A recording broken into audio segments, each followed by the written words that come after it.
I got it. We're gonna, and then they came and then the internet, and then down by the river, and then the internet was live. Hello, YouTubes. Today, Junior.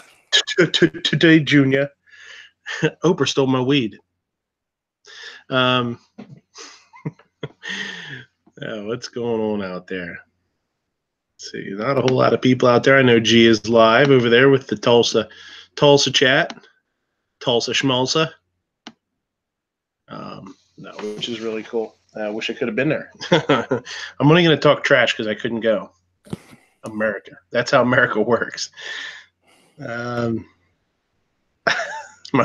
wife has texted me from upstairs.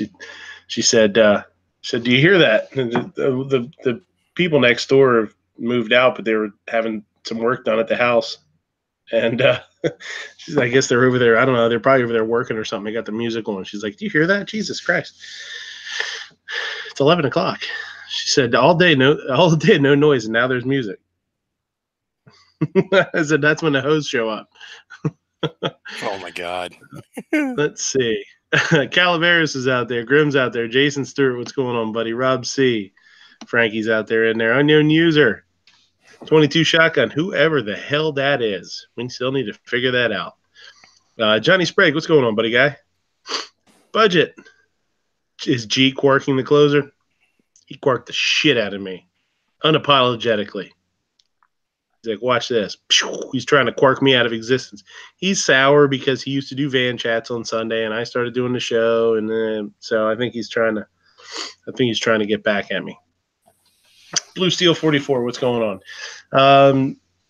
Jason, if you want a link, or Seven Wonders, you probably got some of the guys' emails, or Kingpin from the other chat the other day. If anybody wants one, don't be afraid to throw them an email with the link. No problem. So probably have a little bit of a slow start here, and I don't have a ton of stuff for tonight anyway either. So 22 Shotgun says, I'm as sexy as a fat Ric Flair. I would say I'm probably as sexy as a fat Ric Flair. So I don't think that's going to get you very far in life, buddy guy. No. Let's say hi to, Rob C says you only have 14 viewers, so we'll save some money this week. Yeah, you won't have to pay so many people. That's right. Travis, what's going on, bud? Hey, not much, man. I appreciate the invite. Few plugs as usual. Make sure you guys check out Caliber Corner this Thursday from 6 to 8 p.m. Eastern Time. Little firearms podcast we got on my channel. Channel's called Blackcat Outdoors. Make sure you guys get over there and subscribe. Just making sure people are awake. That's it. All right, now my channel's called Travis P11, and a lot of good content over there. And check it out on gunchannels.com. Thanks, man. Yeah, absolutely. Glad to have you. All right. Missed you on Saturday morning, homie. You know, man, I'll tell you what, Saturday was an absolute blur. I was on the road by probably 7 a.m. and we got home about 9 o'clock that night. Last night, yeah, it was a weird day, dude.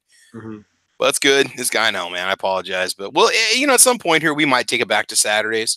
But for right now, this is how every weekend's going to be. So not on the road, but just busy doing family stuff. So, mm-hmm. Yep. Yeah, that's cool. No problem. Yo. What was your Travis? What was your viewer count like? I mean, I watched the show, but can't remember. What was your viewers Thursday versus Saturday? There's such different time slots. It's kind of funny. I got the limited or no ads placed on that episode of Caliber Corner on Saturday, or the Thursday one. The funny thing is the Saturday ones tend to get turned over within a day or so, and I'll get around between 500 and 700 viewers within 7 days. Mm-hmm. I don't know. I got to go back and look and see what my viewer count is right now. But I noticed that, and I've seen this. I've had a couple other channels that post their stats. When you get limited or no ads placed on a video, it just drops. I mean, and it's not, and it's nothing to do with the revenue, but it's the fact that you got less people that are going to see your video. It's less likely it's going to pop up in like a suggested view. So Mm-hmm.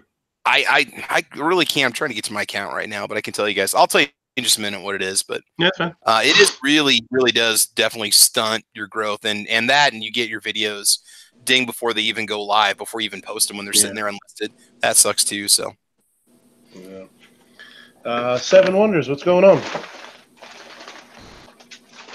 Not a whole lot, brother. I'm Still trying to get caught up and everything. I was supposed to do a 247 sub giveaway, and I'm at like 272, so I'm a little behind on that. So I'm going to add a couple extra prizes in there. Still working on the mini Beretta comparison, but we'll get it. We'll get it eventually. Very cool. Sarge, what's happening, buddy?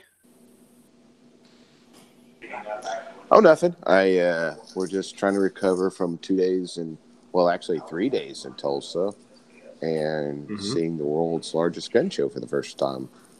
It's very really cool. It's really something. Yeah, I imagine, man. I know. Yeah, I was telling some people here that I know that have been at that have been to the Harrisburg show, and the Harrisburg show tends to be pretty big. When they have a really big one, they can have like 1,000 tables or something, or a little bit less than that. And to have 5 times that size puts it into perspective. You know what I mean? For me, I've never been out to Tulsa. I was never being out to Tulsa, obviously, but to know that I'm looking at a room 5 times the size of the one that I think is pretty big, saying something. You know, everything that someone is looking for, there's a very good chance it might be there, and there's a very good chance that a lot of them might be there. Because I know, like, you're into some of the older rifles and the military era rifles. I have never seen so many of those, and I've never seen so many of the pre-64 lever actions. I mean, I swear, all the Colt Pythons that are out there had to be there this weekend. I mean, there's so much of everything. I mean, how many AMT Automags have you seen in one place at any given time? Yeah, I one found or two. a guy that he brought 50 or 60 there of all various calibers, which I did a video, by the way, if you want to check out my channel. And he said that he had a couple hundred more at home because he collects them. Yeah, did he say he said he had about 200, he said? Yeah. And then like that. I saw them at other tables, and I saw people that had multiples at other tables. It was just, that's something you rarely ever see anywhere. But then to see a lot of them, that kind of gives you the scale. I was very impressed. I will say too, I watched that video, and that dude would be a really good guy to maybe do an interview with, or do a hangout with, or meet up with next year, because he did a great spiel. His little interview that he did. I told him, I said, man, you should think about doing this. You've got it. You've got the presence, and you've got the inventory too. You got all kinds of things to talk about. Yeah, he was really cool. He was really seemed happy and upbeat and excited, but he was real calm, and it was really cool to listen to him talk. I really should you should try and hook up with that guy somehow a little bit. Even if it's just have him on the show to bullshit a little bit. Oh yeah, well, you're absolutely right. We should have an Automag talk, and he could tell us all about him for an hour or two. But that's what I told Obnoxious as we were walking away when we wrapped up, and said thank you and chatted with him for just a minute. And we walked off. I'm like, that guy killed it. I was like, that was above average. There's some people that do good, and some people that do bad. When we put him on the spot like this and ask him for an interview, I said, that guy killed it. I think we're getting ready for the Obnoxious one introduction. Oh, he just got home. That's actually his bedroom. Yeah, his bedroom's really nice if you've never seen it. It's pretty nice. Cool. I've never seen anybody do a renovation on their bedroom like that, but I'll tell you what, it's pretty sweet. It's pretty sweet. That's now actually Now you know he's hamming it up for the camera. He never washes his hands after. That's actually 7-Up that comes out of that faucet, though. That's not even water. This old Hawaiian punch. Yeah. Wait, while we're waiting for Obnoxious One to clean up, can I ask Sarge a question real quick, Midnight? No. Yeah, go ahead. Sarge, I heard you talking earlier about the baby Brownings, man. I have one from the first half of the century, and I'm really happy with it. I wanted to ask, what are they asking for those things out there? If I'm not mistaken, everyone I saw was 500 plus for an actual Browning, and then some of the clones, which I'm not going to try to learn about something and then gamble on a clone in the same afternoon. But some of the clones, I saw one as cheap as 350, but I mean, See, I'm not familiar with this model. This one was smaller than anything else I'd seen. I'd only seen the Colts. This Browning is tiny.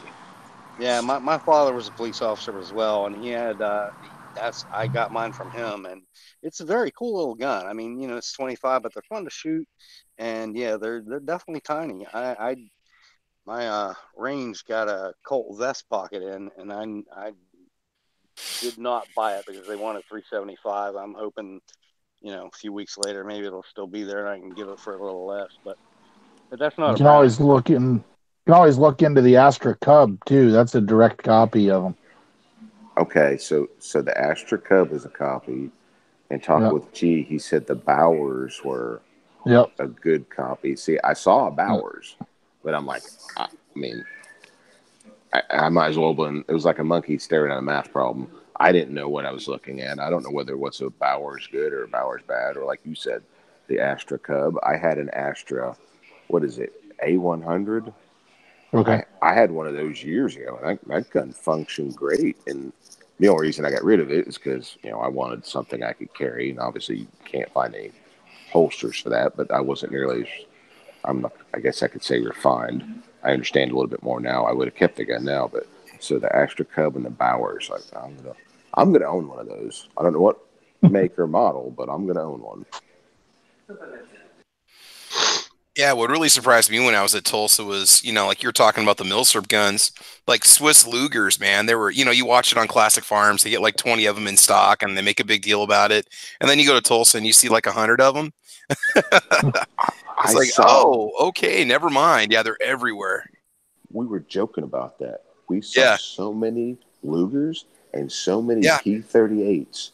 They were everywhere. Even like the Nambu pistols, there was like one at every table. Everywhere. Yeah. You go look in a case, and they didn't even have room to lay them out flat. They started stacking them on each other. There were so many. It's going to be the next Star BM or whatever. Well, no, I think a lot of that stuff.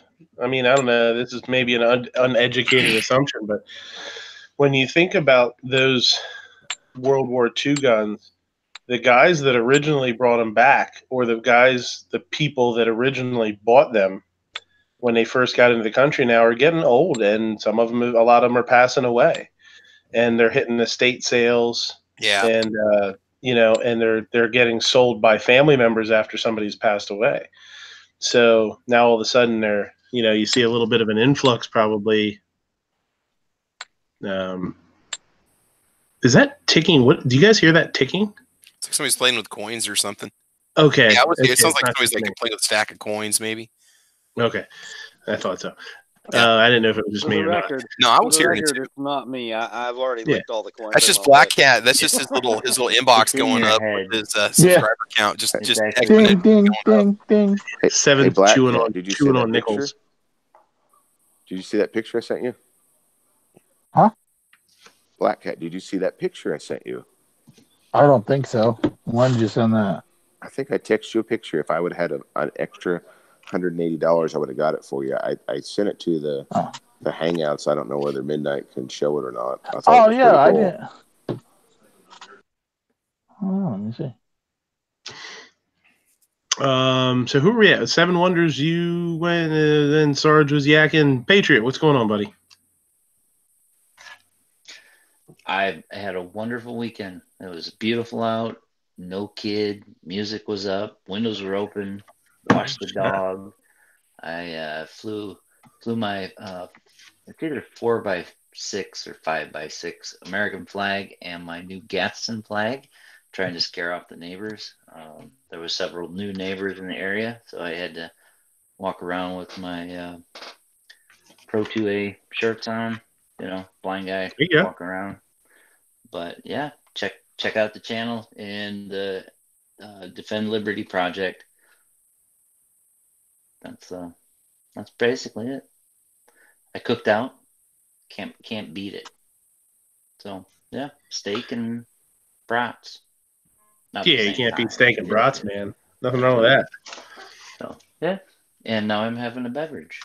So I can't complain. I forgot to get my drink. I have to get up and get it. Obnoxious. Now that you're done in your bedroom there, that's what when Obnoxious needs to go when he's got to stop off at the bathroom. That's what he tells his wife. He's like, I gotta go drop off the baby Brownings. Baby Brownings. Drop off the kids' poo. Baby Brownings. Not after all the crap I've eaten this weekend. There's nothing baby about those Brownings at all. So are you saying the Monte Cristo's not healthy? No, you'll find out tomorrow on the ride home. That's I gotta ask, is he Porky Pigging it the whole time you ride around? Oh, you better hope not, man. You better scotch guard those seats. I refuse to answer that question. That means I'll have to think about it. It's a repressed memory. It's off the table. It's off the table for now. It's under the table. So what's going on? We're out here in Tulsa. We got out here Friday morning about 2:30, and we slept in the diner parking lot. And the police came by about 4:30, and Sarge said, "Hey, I'm a cop. Get out of here." They did. It was kind of cool. Doing a stakeout. Mm-hmm. Yeah, we're doing a stakeout. We're just waiting for the 8 pounds of bacon that they're going to put with each order. And then he pointed. He goes, "This is my informant sitting next to me." Mm-hmm. Yep. You got the orange shirt on, yeah. If there's ever a bacon and/or potato shortage in the U.S., we know who to look at. It's going to be Hugo's Diner in Claremore. If there's ever a bacon shortage, it's because Hugo's Diner in Claremore bought it all, every bit of it, and they served it with one order. Ordered French toast, which was Texas toast, by the way, right? Eggs and bacon, and the Texas toast was huge, and it was wonderful. Eggs were normal, what you would expect. I don't know whether I got a dozen, maybe dozen and a half pieces of thick cut bacon, and it was one order. No, I'm not kidding. What the fuck? You could not eat it if you tried. Every order. That was every order. Everybody that got it got a slab of bacon on their plate. It was glorious. Roll call got steak and eggs with hash browns. I swear the hash browns were about 4 potatoes. It was absolutely amazing. It was actually. Have you seen the Idaho potatoes commercial and that big old potato on the truck? It was one of those. They had those trucks lined up out back, and whenever anybody ordered hash browns, they just back it up, and it was almost like a forklift guy was there because beep, beep, beep, beep. So how close is that place to the show? That is it a diner? Or is it a restaurant or what is it? It's a diner. It was in Claremore, so it's about 45 minutes, half hour from the show. Oh, it's not it's not close to it. But it's close to J.M. Davis. I mean, it's like right down the road from J.M. Davis. So it's where the they J.M. need Davis a waffle Museum cook. is. Midnight might look to move. Yeah, they have waffles. But I'm sure they did. I'm pretty sure they did. Yeah, they had pancakes. They had what was it? Giant cakes is what they called them. They had regular pancakes, small pancakes, and like giant cakes. I didn't want to ask how big those were after seeing everything else. But it's like in the same town as where the Firearms Museum is. It's in that same town. It's like a minute away from it or something like that.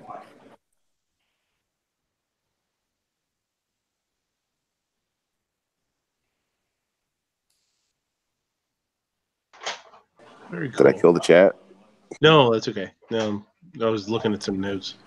I was just thinking about all that bacon and drooling all over myself. So yeah. You better. Hopefully, you have one of those keyboard protectors, huh? Yeah. And you know what's even worse is the fact that they cooked the bacon perfectly. It wasn't overcooked. It was still flexible bacon. I mean, it was just wonderful. So, hey, I got And a there quick was a question for lot you of guys. What were the hotel prices like for you this year at Spring Hill? Did we get? Did you guys get pretty good rates? I believe it was the same rate as it was. It was like what, $80 before tax or something last year. It was very fair. I think it was 90 or 100? 99. Yeah, 90 Okay. or 100. Okay. Cool. They weren't worried about the Spring Hill shooter showing up again, were they? That would have been the worst decision he ever made. We saw a cool accident last night, though. Uh-oh. Somebody ran a red light. It allowed for some good entertainment. Ouch. Did you hop out and detain them? No, me and Snob walked down there, but everybody's out of the car and they were talking, so we walked back, got out of it. By the time Sarge got down there, somebody already handed them a red flag, so Sarge just left. I did have to field a question about the First Amendment and a First Amendment audit at the gun show. Huh? Well, you didn't have to. You could have told the guy to go pound sand, but you chose to. What's that all about? This guy, he was there with his wife and infant, just is the cutest little baby. But they were there at the gun show, and he came over, and he wasn't. I mean, he wasn't. I mean, he wasn't being like a jerk or anything, but he was kind of asking us. You know, he said that we were there supporting the Second Amendment. He goes, but what about the First Amendment? And he goes, I don't think it's right that this is a public building and it's owned with public funds. He goes, I don't understand how they don't let everybody take pictures here, and it's just you guys. So he was kind of like going back and forth between. I don't know where you're going with this. Are you going to get mad at them, or are you mad at us because we're getting a privilege? Where are you going? And he was kind of directing it at Armintia, because she was one sitting there, and I was standing there messing with my camera rig and everything, because I was back over at the table at that point. I was like, well, I said, I can explain it to you.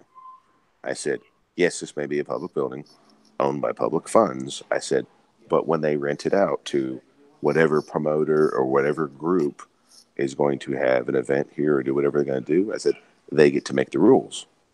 And if they say no cameras, that means no cameras. If they say no concealed carry that weekend, that means no concealed carry that weekend, because they are in care and control of that facility as if it's theirs. So that's the end of that argument. He's like, oh, well, that makes sense. He goes, I never thought about it like that. He said, what do you think about First Amendment audits? I'm like, I'm not a fan of them. I said, that's basically, I'm not touching you for adults, is what that is. I said, you cause a problem when there's not one. He's like, and then he didn't really say anything else. He didn't say like, oh, well, I do those. But I mean, he asked the wife. She was asking him like, what do you think about what he's doing? Because, and I was listening to her too. And she goes something to the effect of, I like the Second Amendment stuff he does and the gun stuff. I like that. She goes, but this First Amendment stuff, and she just shook her head like, no. So the guy kind of quit what he was doing, and they went on. And then you pulled a baton out from behind your mustache and blasted him in the knee, right? The calf, actually. Oh, The calf. Yeah. Oh. If you can get that meaty part of the calf, or like in between the back of the knee and the bottom of the buttocks, just awful. That's how obnoxious one picks up his dudes at the truck stop too. That's the part that he likes. He's like, you got to look at that between the calf and the buttocks. That's where you're looking. That's Kingpin. That's how I get the midget tranny hookers for Yankee. But you gotta get a little tiny baton, like a mini Louisville Slugger, something like that. 'Cause otherwise, you're just beating on a mini train midget tranny hooker. I thought you threw out one of those cast nets, like when you're casting out for minnows. I thought that's how you do it. I think that costs a lot extra if you want to beat on the midget tranny hooker. that's a lot of extra money. Yeah, that's why you got to get the mini Louisville Slugger, because otherwise it's just abuse. Huh. Obnoxious one, just for fun. Next time you get him a midget tranny hooker, get him one with an eye patch.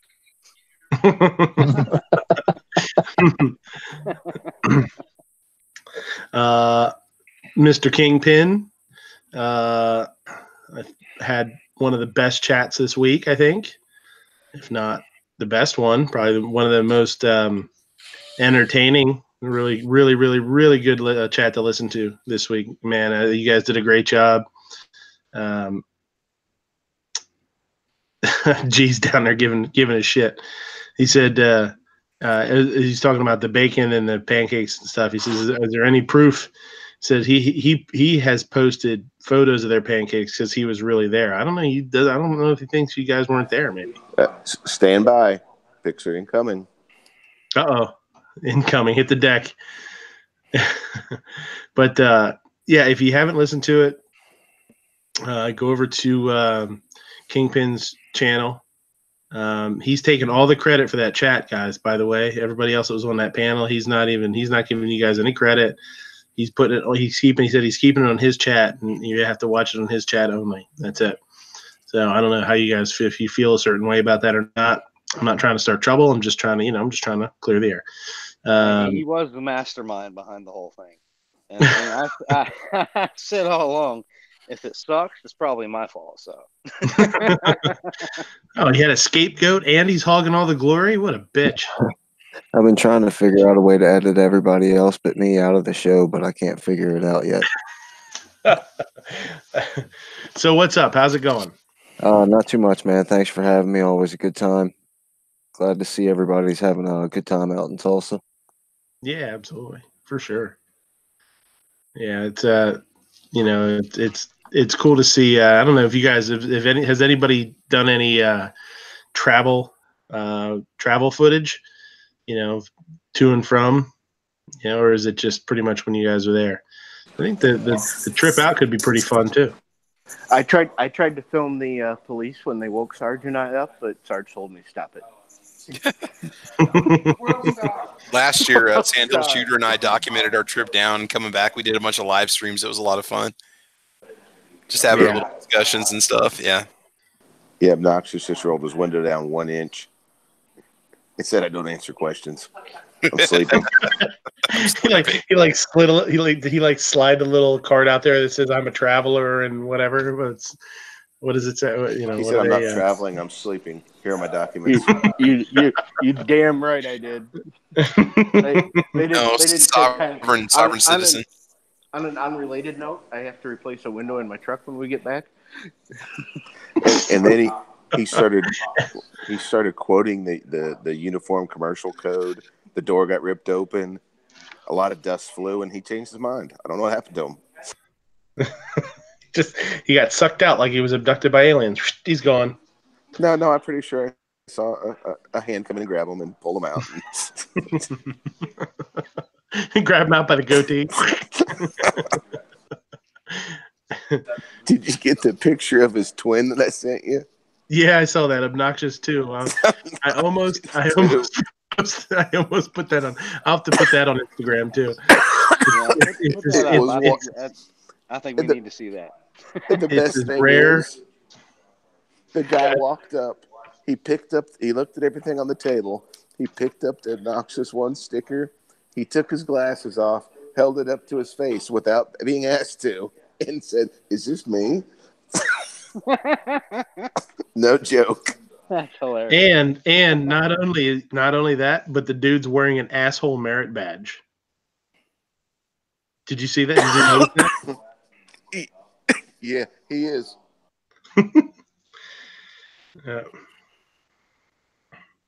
That's funny. Obnoxious too. Yeah.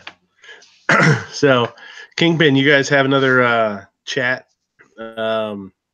scheduled? No, we don't have one scheduled, but we're definitely planning on trying it again, and hopefully I can get a couple new people on there, like the guy Dave Gass that was in the chat the other day, and there's a couple other people that we're all real familiar with that I'm trying to talk into going live. Mm-hmm. And are you guys always going to do it on that? What day? Was it Saturday? You guys did it, right? Yesterday? Yeah, we were scheduled for last Saturday, but I was having a bunch of technical issues, and then so we did it this Saturday at 8, and we were only going to run for an hour, but with everybody being in Tulsa, it ended up going for quite a bit longer than that. So it was a real good time, and I appreciate everybody for watching and everybody for joining in on the panel. Yeah, you did a good job running the chat too, as the host. You did a really good job of keeping up on the side chats and stuff like that. It's really hard. It's hard to do when you have a lot of people in there and you got conversations going to be able to bounce back and forth and go over to the to get over to the text chat too and get people involved and still Not to keep mention, he a kept me flow. in control. So, there's something to be said there.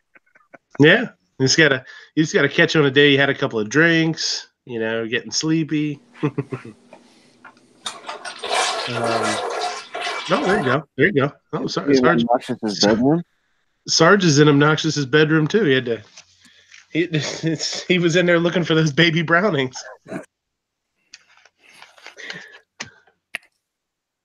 That's what Sarge said to Obnoxious one all weekend. It's really hard. Oof. Frankie, what's going on? Oh, not much. Just hanging around. Mm-hmm. You got so a couple of weeks ago you got a new SIG, right? How's that treating you? Pretty good. I like how heavy it is, and I feel like I'm holding more of a gun than before. Mm-hmm. Yeah. What kind of SIG? It's a 2022. I'm really excited about it. Yeah, she's fun. I feel like I shoot more accurate with her. Yeah, a lot of people, most people do. They shoot better with a little heavier gun. I mean, I guess it depends on everybody. What, why you would shoot better with a larger gun, other than you're not worried about the recoil. I would think a lot of people probably wouldn't worry about the recoil as much with a larger gun, so that probably has a lot to do with it. Longer barrel, longer sight radius. Yeah, that's what I was gonna say. It's the longer barrel. Yeah, I don't think it's the longer barrel so much as the longer sight radius. But I mean, that comes with the longer barrel, I guess. Short-barreled stuff is a lot more accurate than people think. I believe. You just told your wife that. Yeah, I'm not accurate at all. Has nothing to do with accuracy.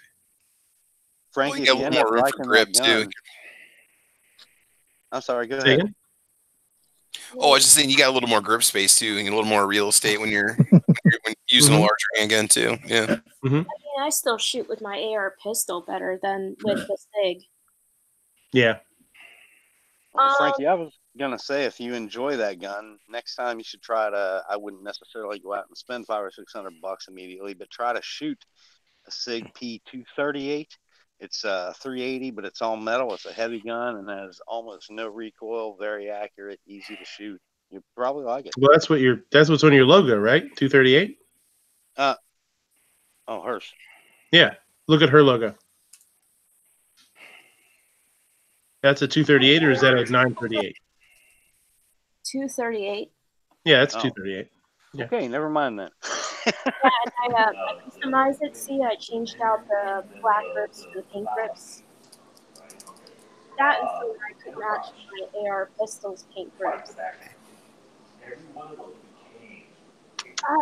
Which was just handed to me, so I can show it off. There you go. Look at that bad boy. Look at that son of a bitch. Here, hold on.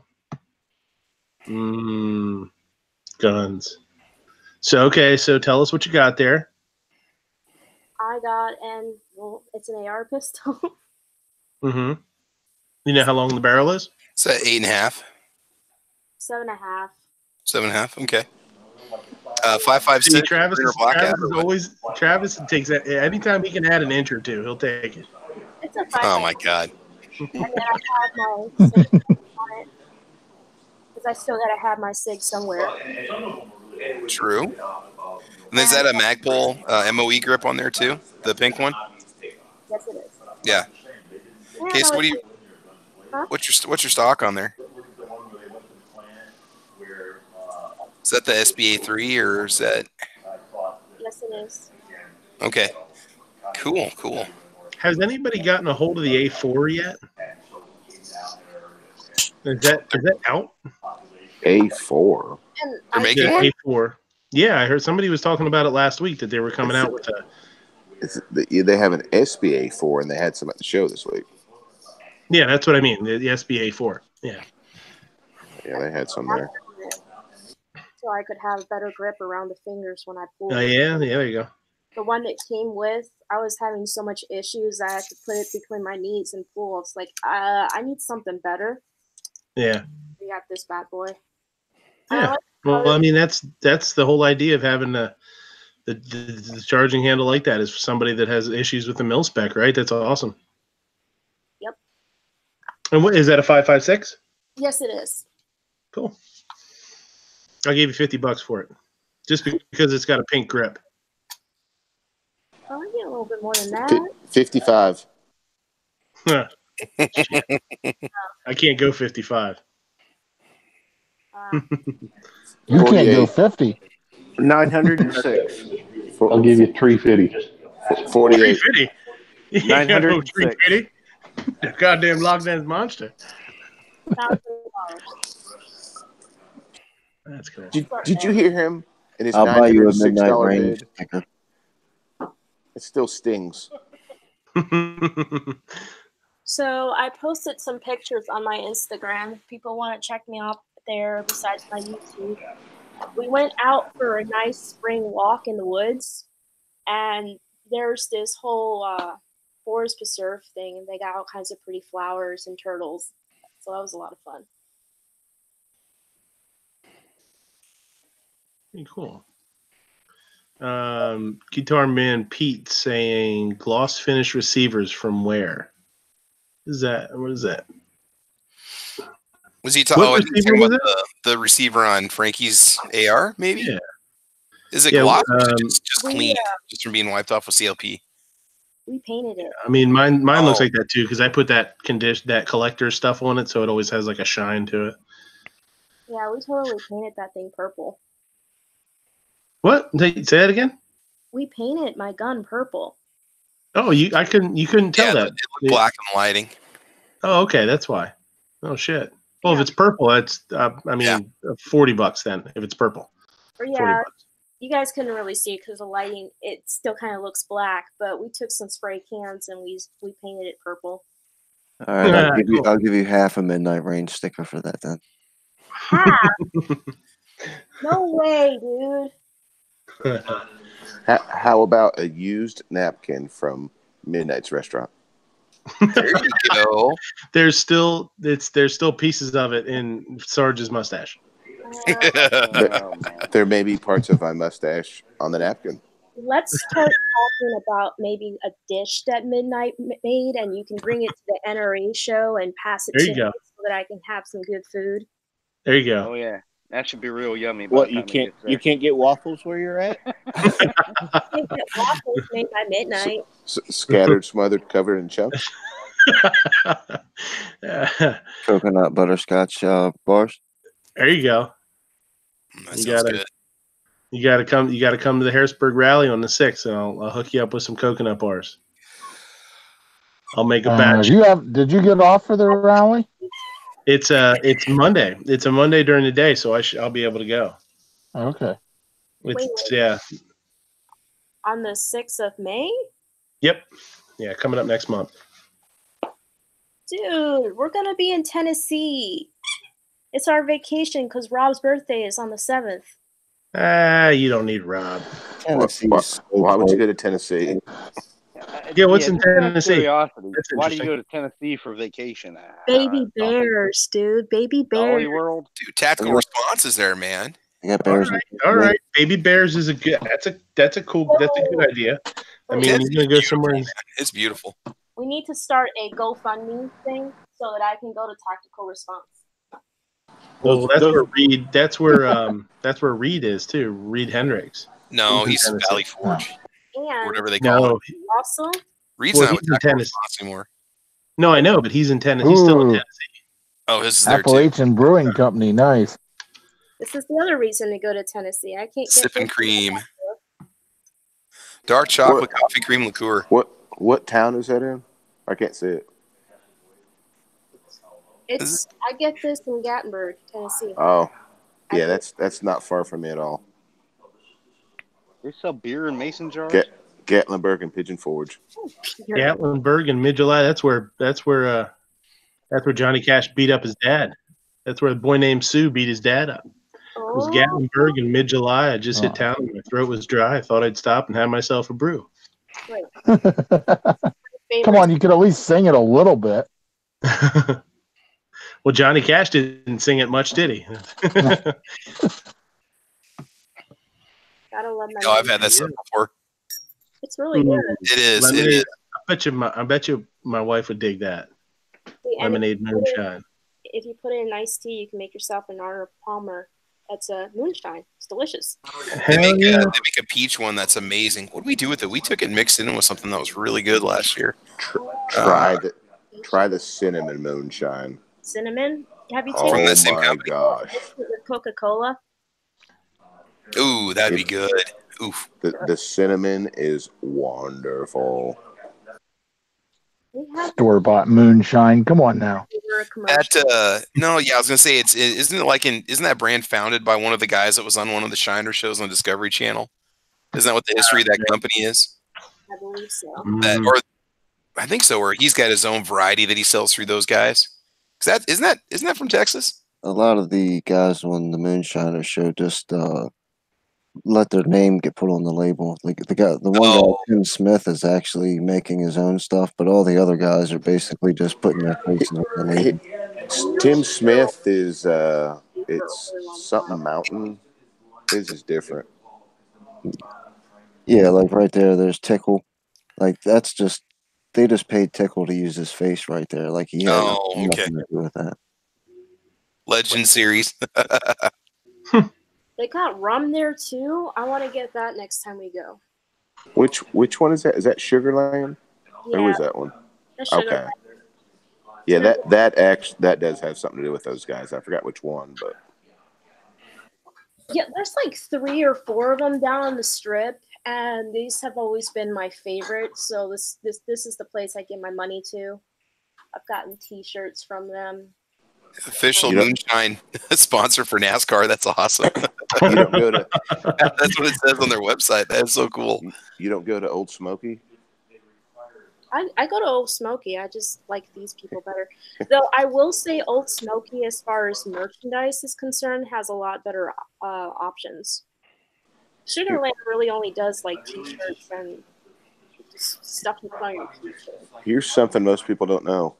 You can't sell that stuff on Sundays, but by gosh, they will let you sample it. Oh, yeah.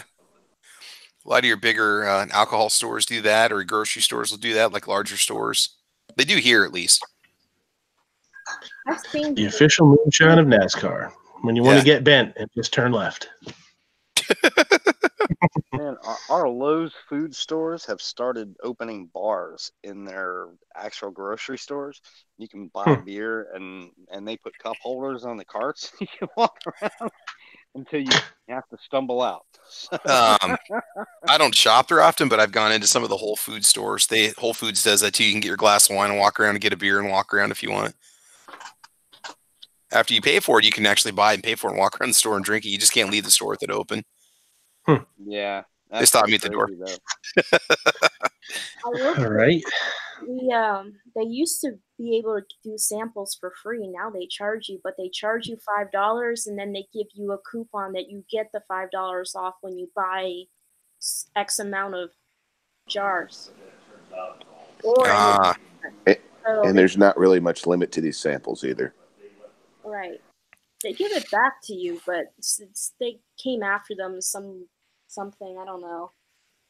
When we went back there, like, okay, this is a change, but they $5 because I still want my samples. Now, you guys on the East Coast, have you had a chance to go to the Boston Beer Company yet? Check out the Sammy Adams factory. I was a tour there. It'd be pretty sweet. I've been to Yingling. I was at the Yingling factory. God, that would be amazing. You wouldn't even get me out of there. It's in Pottsville. Pottsville is it's an old area. A lot of coal mining up there and stuff like that. There's not much up there other than that, it's all built on a big hill. It's like all mountainy up there. So the whole town's on like a big hill almost. It's real weird. Not weird, but I mean, it's not weird for here, but for a lot of other people, like if you came from like, somewhere like Jersey or something, it's pretty flat. Nebraska. Or Nebraska. You're driving through those towns, you'd be like, holy shit, man, everything's built on a hill. Yeah. Ape, what's going on? Cut to you quick. How's Tulsa? How's the banana pancakes there? I heard they're fantastic. I have not had a single banana pancake. What? No, but I did have a bacon cheeseburger with peanut butter at Fat Guys. Freaking awesome. Oh yeah. With fried onion. Yeah, there's a place in Rehoboth we go to that has like a peanut butter and jelly burger. It's got a little bit of peanut butter and a little bit of jelly on it. That's pretty slamming too. It's really interesting. And despite our best efforts to try and poison roll call with processed meat, we were unable to, or we convinced him to do the Five Guys challenge, but you had to call an hour ahead for them to get it ready, and we couldn't have all of us eating and him not. That would have just been cruel. So you got to call an hour ahead. Yeah, you had to call an hour ahead for them to put together the 2-pound burger, the pound of bacon, the pound of French fries, the two hot dog sandwiches. Oh man, that'd be good. The Cajun fries at Five Guys. Oh, they're so good. Yeah. So I don't know. And a lot of fun meeting some of these people I've been giving shit to over the computer for a year. Yeah. Blackcat, you are last but not least. What's new? I'm falling asleep over here. Sorry. I know intros were way more than intros today. I see that. It's half the show. It's all right. Yeah, half the show's intros. The other half is outros. Yeah. Nothing in the middle. Nothing in the middle. It's perfect.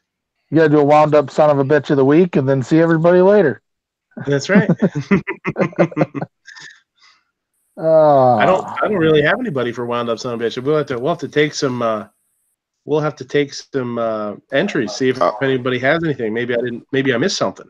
I'm going to send you an entry. I'll put it in the Hangouts. Just look at it. I'm pissed off. I win. Yeah. Yeah. Without roll call, I mean, that's kind of a tough choice. Yeah. Is there a cutoff time for wound up some bitch of the week? I mean, I could go off right now. Yep, feel free. No, you can. Somebody can always pull it out in the end. Just watch that video I just sent, and there's a hands down winner. Okay. So what? Where's your sub count at now? Hold on, give me a second. For a little bit. Let me come over here, YouTube side. Re-upload 673. Yeah, getting close. Oh, look at this dirty bastard here. Oh, there he is. There he is. All right. Well, that wasn't. He gave us the finger, but he didn't look real wound up. That's a nice little 300 sub gain there, Blackcat. Yeah. Almost exactly 300 subs, actually. I think I was at like 378. Somewhere around there. I hope all these new people don't expect much. I mean, anybody that's actually seen my content, I hope nobody's really getting too overly excited here. That's a good point, man. I got a question, Blackcat. Well, maybe I have an answer. What's up? Did I win your 500 sub giveaway that you had to have today? I don't know. That you're going to have live on the show tonight. Yeah. I don't have anything to give away. Blackcat, don't feel bad, man. You're not going to be any later than I am for mine. I'm already about 30% above what I was supposed to do. So. You better find something quick. So I just did a 350 sub giveaway. I'll have to think about it here and see what I come up with. Rob C Sorry. says, "Can it be paid for going off on the anti-gun guy this week?" Well, it could be. I guess it can be for anything. Sorry, did you put something in the chat? I didn't see anything. Didn't see you put anything in there. I'm on my phone, so it went into the Hangouts. If you could see that.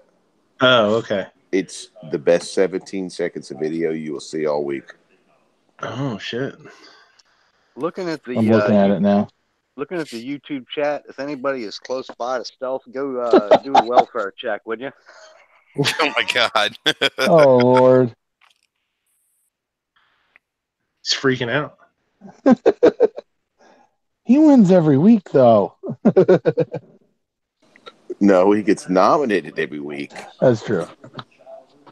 But the fact that he's so angry that he's stuttering at the beginning is the best.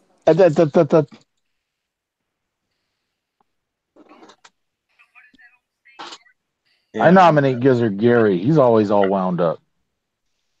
He's never wound up. Dude, that guy is off the chain. If you can keep roll call calm, Gizzard Gary, he is out of control in real life. Which is why he works at a nuclear power plant. That's what we need. We should start calling him Homer. Yeah, there you go.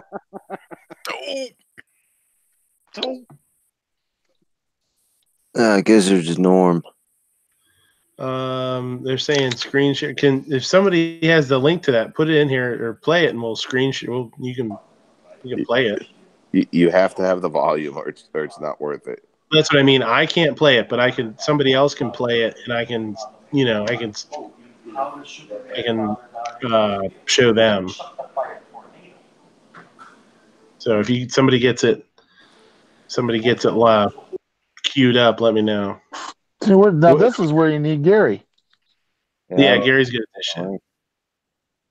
Who is it? I'll give you two guesses on who would be wound up and stuttering. If it's not roll call, night strike. It's roll call. Oh, it's roll call. Yeah. Shit. Oh boy.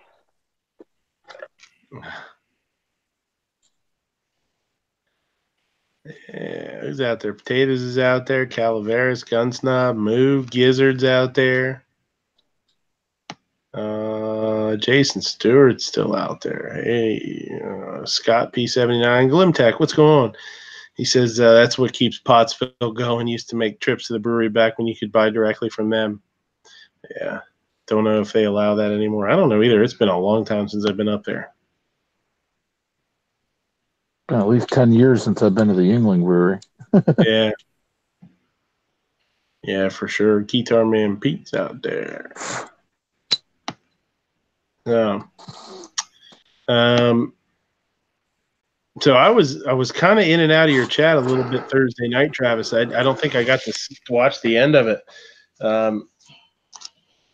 What did you guys finish up with the AR talk? Any kind of conclusions? Were you trying to figure out something that you wanted to do? No, it was advice and recommendations for stuff, and I think I might have finished up talking about the my 300 Blackout pistol and then what I'm going to be doing to it, a few little changes to it and things like that. But no, I mean, yeah, we just covered everything. We all shared, the ARs that we bought and why. Some of the common mistakes people make. We talked quite a bit about, looking at some of the lower end companies versus higher end. And then also shared, we finished up, advice for buying an AR pistol, things to think about. Like if you go, 5.56, if you go shorter barrel, how's that going to be in terms of like muzzle flash and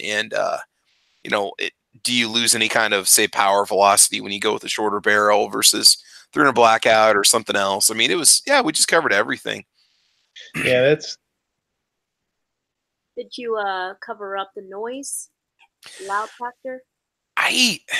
No, I mean, I've got one myself. I got a 5.56, 10.5 inch, but I never really noticed so much the noise as I did the muzzle flash on it coming off the front. Like lower light conditions, it was like having a camera flash go off every time I pulled the trigger. but that's just me, kind of how I perceived what I was seeing. It was kind of a quick little flash, but the noise itself, I don't know, because I mean, I got enough ear pro on, I probably couldn't tell you if there was any difference between. What do you guys think about that with the 7.5 inch? Is that a lot more? I mean, I know you're going to get more of a flash out the front of it, but Ape would be the guy to talk to as far as pistols go. I really want to get one, and that's why I asked what exactly what you guys were sort of looking, because that's what we did on my show last week too. Is we talked about 5.56 versus 300 blackout and the barrel lengths and that and gas tubes. The style of gas, not style, but pistol versus carbine gas systems and all that kind of stuff. Because I'm educated enough to have conversations, but not. I don't feel like I'm educated enough to purchase, or I wouldn't have been educated enough to really purchase. You know what I mean, with confidence. So that's kind of what we talked about for quite a while too. When you're looking at price, say you're going to look at between like a Radical Firearms versus Bear Creek Arsenal versus PSA, there's only about a $50 difference in the price when you do similar style uppers. Same size handguard, same barrel length, and all that fun stuff. Because I mean, the build on those and the finish it's almost identical all the way across the board. I mean, not like assembly and quality and stuff, but like the materials that they use and the anodized finish and the type of flash hider you get and stuff like that. There's not a lot of difference between them. So the only reason why I went Bear Creek this time was because the one that I wanted to get from PSA, it hadn't been in stock, and I was getting tired of waiting. Or every time it would pop up, it would sell out quickly. I didn't want to get the 300 Blackout upper that came with the pistol kit. I wanted to get their 8.5 inch. I think it was like a 10.5 inch barrel with an 8.5 inch handguard on it. And like it would pop up, and I wouldn't be able to get to my computer in time to order it, or my phone in time to order it, and it would sell out. So I decided to just go ahead and go Bear Creek, and I think I paid with the discount that I used, not the discount code and stuff. I got it for $194 delivered, complete upper. After helping out Blackcat, he's going to send me his snowflake lower, so that's really cool. I'm really excited to get that. To what? I'm not sleeping that much. Oh shit. And I'm not that drunk yet either. Oh crap! In the pocket of Big Midnight, is that what? Yeah, yeah. I'm in the pocket of Big Midnight and Big Yankee now. You're in Yankee's big pocket. Okay. Yeah. I wanna do. I think, man, I'm still back and forth a little bit between the 5.56 and the 300, because it would be nice to be able to share mags with the AR that I have now with the 5.56, but I really like the idea of a 300 Blackout if it's going to be something that I was take on trips and stuff. But yeah, I want to get one of the unicorn lowers. I still want to get one of the snowflake lowers.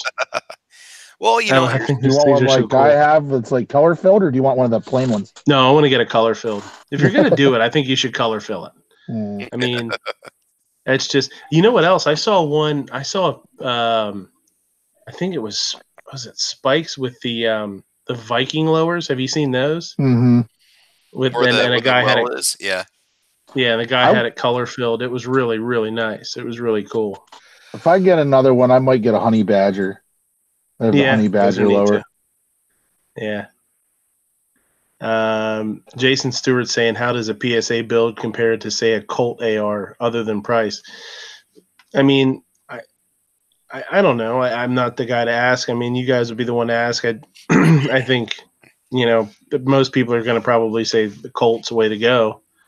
But I guess it depends on how much you shoot. I mean, somebody like me, to spend an extra couple $100 on a Colt isn't really going to be worth it. I mean, I'm not going to put a ton of rounds through my AR. So if I get a nice AR from PSA, and I have a couple of upgrades on mine, versus just the regular old Freedom rifle, I've did some upgrades to it. As long as mine rifle's reliable, I'll be more than happy with it. I have a Colt that a friend of mine built, and I ended up buying from him.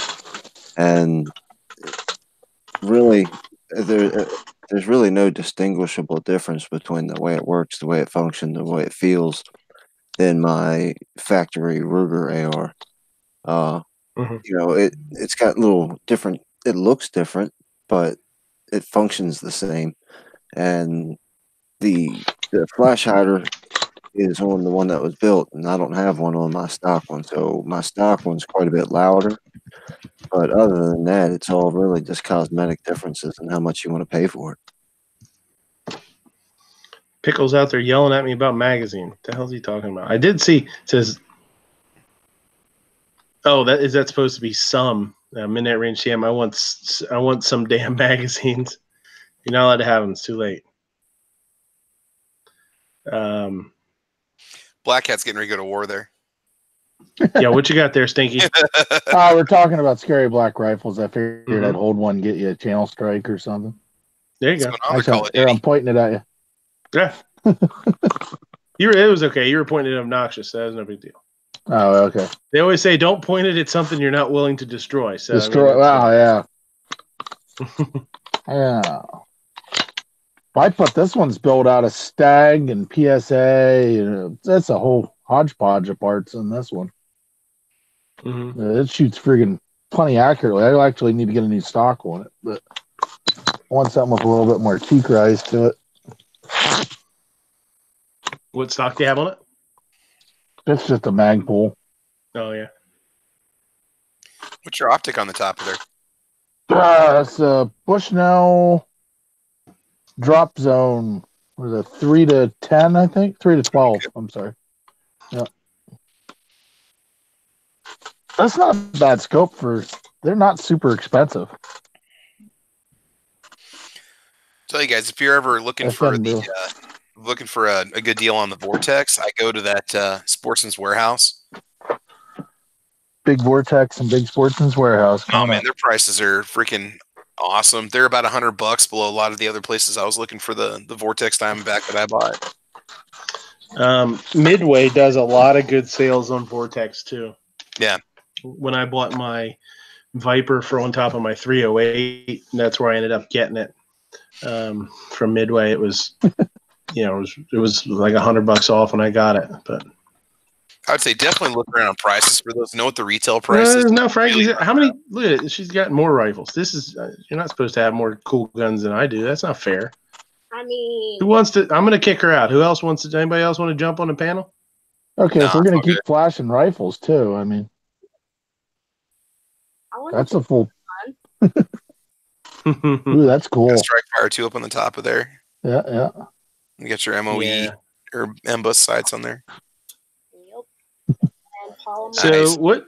So you're lower there. You're Magwell, Frankie. It's textured. Is that textured from factory, or does that have like a Magwell wrap around it? Factory. Oh yeah. Can you hold it up a little bit? Yeah, look at that. See, yeah. See, that looks more purpley to me than the first one. Really? This one's just straight black. I think it's the color coming off of like the TV off to the left there. Or whatever. Yeah, there's some reflection from the computer. Well, there is the TV running in the background. Yeah. Who made that lower again? Oh, is that? I was gonna say, what lower is that? Kaiser. Who? Kaiser. Kaiser. I've never heard of them. Arizona-based company. Huh. We have a connection there, so we got this on a really good deal. Very cool. Just. But like, there you go.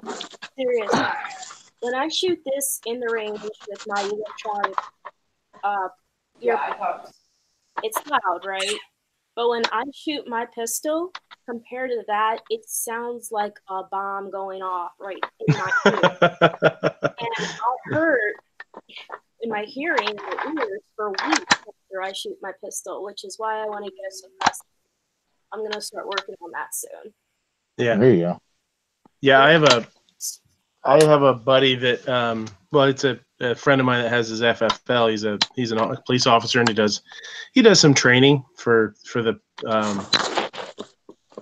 cops, and he ordered and put together a 308, a short barrel 308 AR-10 for a guy. And he said that thing is like, you talk about like a bomb going off. That's when I picked up my AR-15, we were talking about it because I was saying about maybe maybe getting something shorter barreled someday, make for my next gun or whatever. He's like, oh my God. He's like, I was just at the range the other week with a guy that shot his 308 for the first time. And I forget what he said the barrel was. It was I want to say he said it was like a 14-inch or 13-inch. I don't remember. 8.5. But he was like, well, this was a 308, not a 300 Blackout. Man up. Yeah. So, I don't know what he's like, man, it was so fucking loud. Should we get a little AK love in here now? There you go. Sure, go ahead. Is that your Wasser? Yeah. I want the AK next. Crappy old commie guns. Ugh.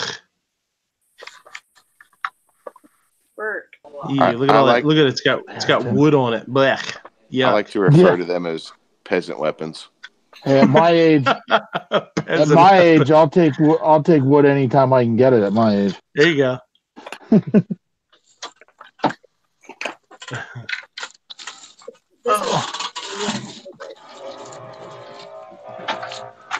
Cowboy gun. Cowboy gun. Ooh, cowboy gun. There it is. Now you got RL interest. Now he's all now he got to show up with something too. Look, I knew it. That's because I can grab these. I can grab these right off the wall in front of me. It's always a good idea to touch those weapons while drinking. Of course.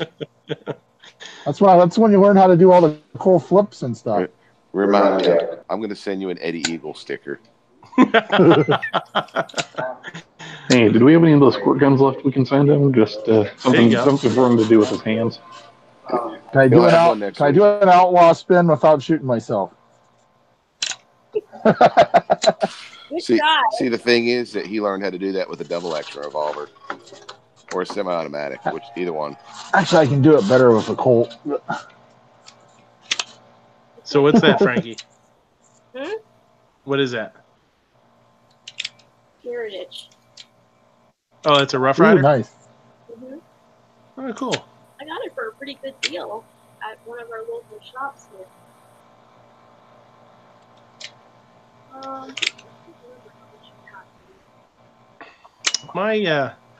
My grandpa had a single action 22 when I was really little. I think it was the first pistol I ever shot, and eventually it was stolen. I don't even know. I'm not even sure what it was. This would have been in, the late 80s. So I'm not sure how long he had it before that, but that was the first. I think that was the first pistol I ever shot. Was a little 22 long rifle. Yeah, I got this one for $100. I can do it with a double action revolver, Sarge. Just don't do it with a semi-automatic.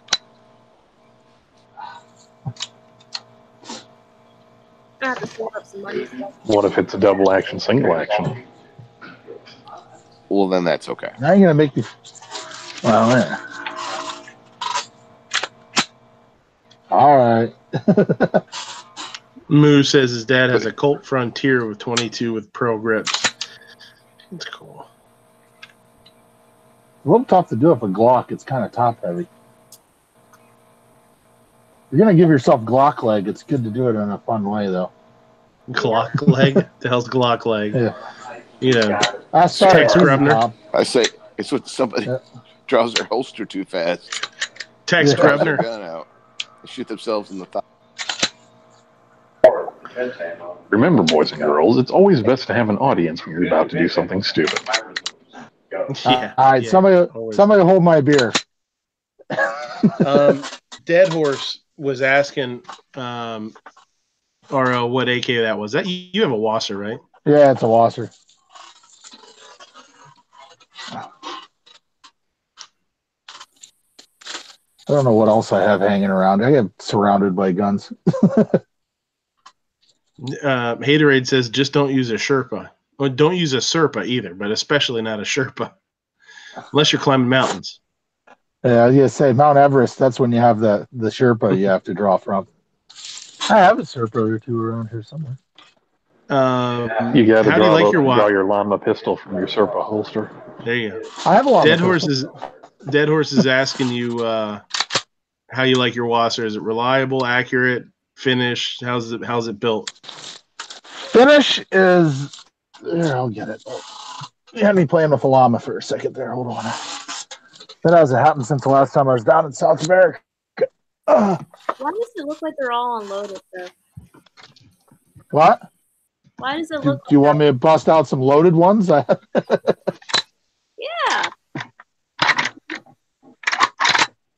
You can kind of see the finish got scratched up pretty quickly. The finish is kind of thin on it. As far as reliable, there's probably 7,000-8,000 rounds through that wasser, I bet. Wow. I don't think it maybe has missed a beat once or twice in that whole time. As long as you run decent mags. The only problems I ever had was running a bunch of those cheap Croatian mags I tried before. But like these Bulgarian mags work freaking awesome. Was the Croatian ones wouldn't actually click in the paddle? They wouldn't lock into place? They locked in, but they were real loose. You know what I mean? Oh, okay. Like they lock, like even this one, like these Bulgarian ones are still kind of wobbly. This was a Century import. It's not a Century build. It was an import. But I'm pretty sure they opened up the mag well on them once they were reported. And when you got, no offense there, Finite, but when the monkeys at Century start doing anything to a gun, you end up with like tolerance issues. I like how every time somebody says no offense, it's right into offensive. Hey, Right. Hold on. You knew it was going to be offensive. Hold on. Yeah. Just because I'm a monkey doesn't mean you can talk down to me. I mean, I'm not someone who's holding a firearm that's been made out of rocks, iron, and a 2x4. I think a 2x4 has better grain structure than the wood in these handguards. Yeah, the finish isn't the best, but like I said, it's been reliable, and as far as it's like probably about a 3 MOA gun, I'd say. That doesn't look like a 10 yards at all. It's minute of bad guy. I mean, minute of proletariat at 50 yards. But the rattling mag in the mag well gives you away when you try to sneak up on somebody. For some reason. Mm-hmm. Oh, look at me. I've got a history degree. I use words like proletariat. It's like having a pocket full of change. No offense, fat guys, bald guys, bearded guys. Well, that's how he lures the proletariat in. To hear money. Hear the jingle jangle. Some watery bink. He lugged his scimitar at me. Dead Horse says he's gone full bananas today, and Dead Horse bought himself a brand new AK. Said he almost bought a wasser, but sights were crooked. They looked at 4 wassers, and all 4 had crooked sights, all imported in 2018. Oh, okay. That one's much older than 2000. Yeah. Oh, hold on. I forgot I was getting a llama and a Serpa here. Hold on. There we go. At Fine Apes request, there's a llama and a Serpa. There you go. No. I said a llama and a Sherpa. Oh, why do I have a Sherpa here? And a Sherpa? That's an entirely different live stream. They're going to text you. Better watch out. You're going to text Brebner yourself. That will be on Ellis's channel where he's in a llama. Why don't you have a Sherpa? They advertise them on billboards up there in PA. Those Sherpa line coats with all the other Pennsylvania cowboys. What? I'm not even wearing my hat tonight. Just imagine how high up his sub count will go if he does shoot himself, though. Oh my God, it would be through the roof. Through the foot equals through the roof. To happen. I just want to shoot. Should I desk pop one? No, webcam pop. Webcam pop. I do have a clearing bucket like Yankee does. I don't want to hear what's going to happen from the wife if I desk pop one. I do have a clearing bucket, but that's not going to go over. You do. I don't think you have a clearing bucket. Let's tell her about honey. I saw a spider. I would think I mean, if we caught your wife beating your ass on a live stream, this channel would go huge too. There'd be all sorts of people wanting to watch that. Well, if she's asleep, one noise probably won't wake her up. Yeah, Most yeah. definitely, probably. I mean, how loud could it be? A Really? 45 going off in the basement, I think, will wake anybody up. I don't. In all seriousness, my buddy was cleaning whatever he was cleaning. I don't remember if it was a 40 or a 45. He was cleaning in his living room. His wife was on the opposite side of the living room, their bedroom. 2 kids down the hall, what would be behind him, the other side of the living room. Popped it off through the roof. Nearly deafened himself because it went off in an enclosed space. Didn't wake anyone else up in the house. So one noise probably won't. It had to be a 40. If it was a 45, the whole roof would have caved in. And it would have blown off. No. If it was a 45, it wouldn't have had enough steam to go up to the roof. It would have just fallen right back down on it. And since there's one case where people didn't wake up, it's got to be the same way every single time. Clearly. Well, of course. Go for it. I'm sold. Go for it, Blackcat. Yeah. I don't think he has a cleaning bucket. He has to prove women are genetically programmed to hear higher pitched noises to wake them up. So a loud, deep noise like a gunshot is not going to wake her up. That's science, people. 98% of scientists agree with that. Now 9mm would wake her up, but 45, no, sleep like a baby. Now, Blackcat, are you sure what you think is your clearing bucket isn't your sump pump or septic tank? Yeah, I'm sure. Yeah. I'm not getting the clearing bucket. I'm not picking up a bucket of sand. Maybe this quote unquote clearing bucket is what he calls a toilet. Not picking up or it's my litter box. A bucket of sand. I just use my litter box. We wouldn't hear the sound of the gun going off. We'd hear the sound of the back cracking and popping and the knees cracking and popping. Plus, I'd have to stand up, and I'm Porky Pigging it right now. So, did you just step on a bunch of bubble wrap? No, that's my knees and my back, man. All right, Blackcat. Be honest. Have you ever peed in your litter box? Well, yeah, that's what a litter box is for. Good point. I mean, it clumps up. Yeah. I think it's funny. People come over and see the litter box. They think we have a lion in the house. They really should make that though. It's like an inexpensive alternative for like your garage, your shop. Have like a grown-up size litter box. You can just go in there and do your business. Because I mean, there's times I'll be out in the garage like cleaning off the mower, and it's like, okay, now I gotta, you just get done mowing. Do I want to track all that mud inside, or do I just want another option? And it's not always convenient in the middle of town to just go outside and pee out in the alley where nobody's going to see you, or go out in some field where you could, get the police called. That's a lie. What's That's that? what they make empty bottles for. Convenient as if you live out in the country. But really, the litter box option would be great because you don't even really have to try or aim. It's just boom. It's just right there, and you just cover it up and throw it in a Walmart sack and throw it away. I mean, See, here's the problem. Yeah, it already exists. Blackcat has one. And he makes weird eye contact with you while he's using it. Well, he's just trying to focus. That's all he's trying. But really, I think somebody needs to get out there and make called the man box or something, and you can just have like big listen, I don't know what your guys' problem is here, but all you do is pee on the floor, Jesus. get a hose, wash it, and you tell your wife to clean the garage. Well, yeah, I mean, you might be on floor. the ground doing like an oil change or something. It's kind of inconvenient to be rolling around your own pee, All right. Blackcat, some people pay extra for that, Travis. Yeah, I know. That's what's crazy about it. Right, Midnight? That's an upcharge, isn't it? Blackcat, be honest, man. Is your litter box between you and the computer right now? No, it's not. Why? It's under the desk.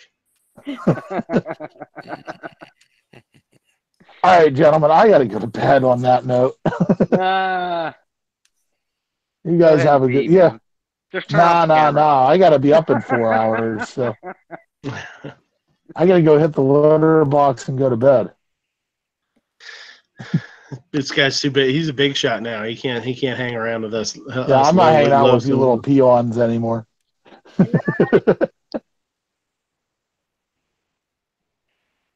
All right. Good night, guys. Thanks, Midnight. Take care. Yeah, buddy. See you, man. See you, Blackcat. Night, Blackcat. Night, Kitty Cat. I like this stuff.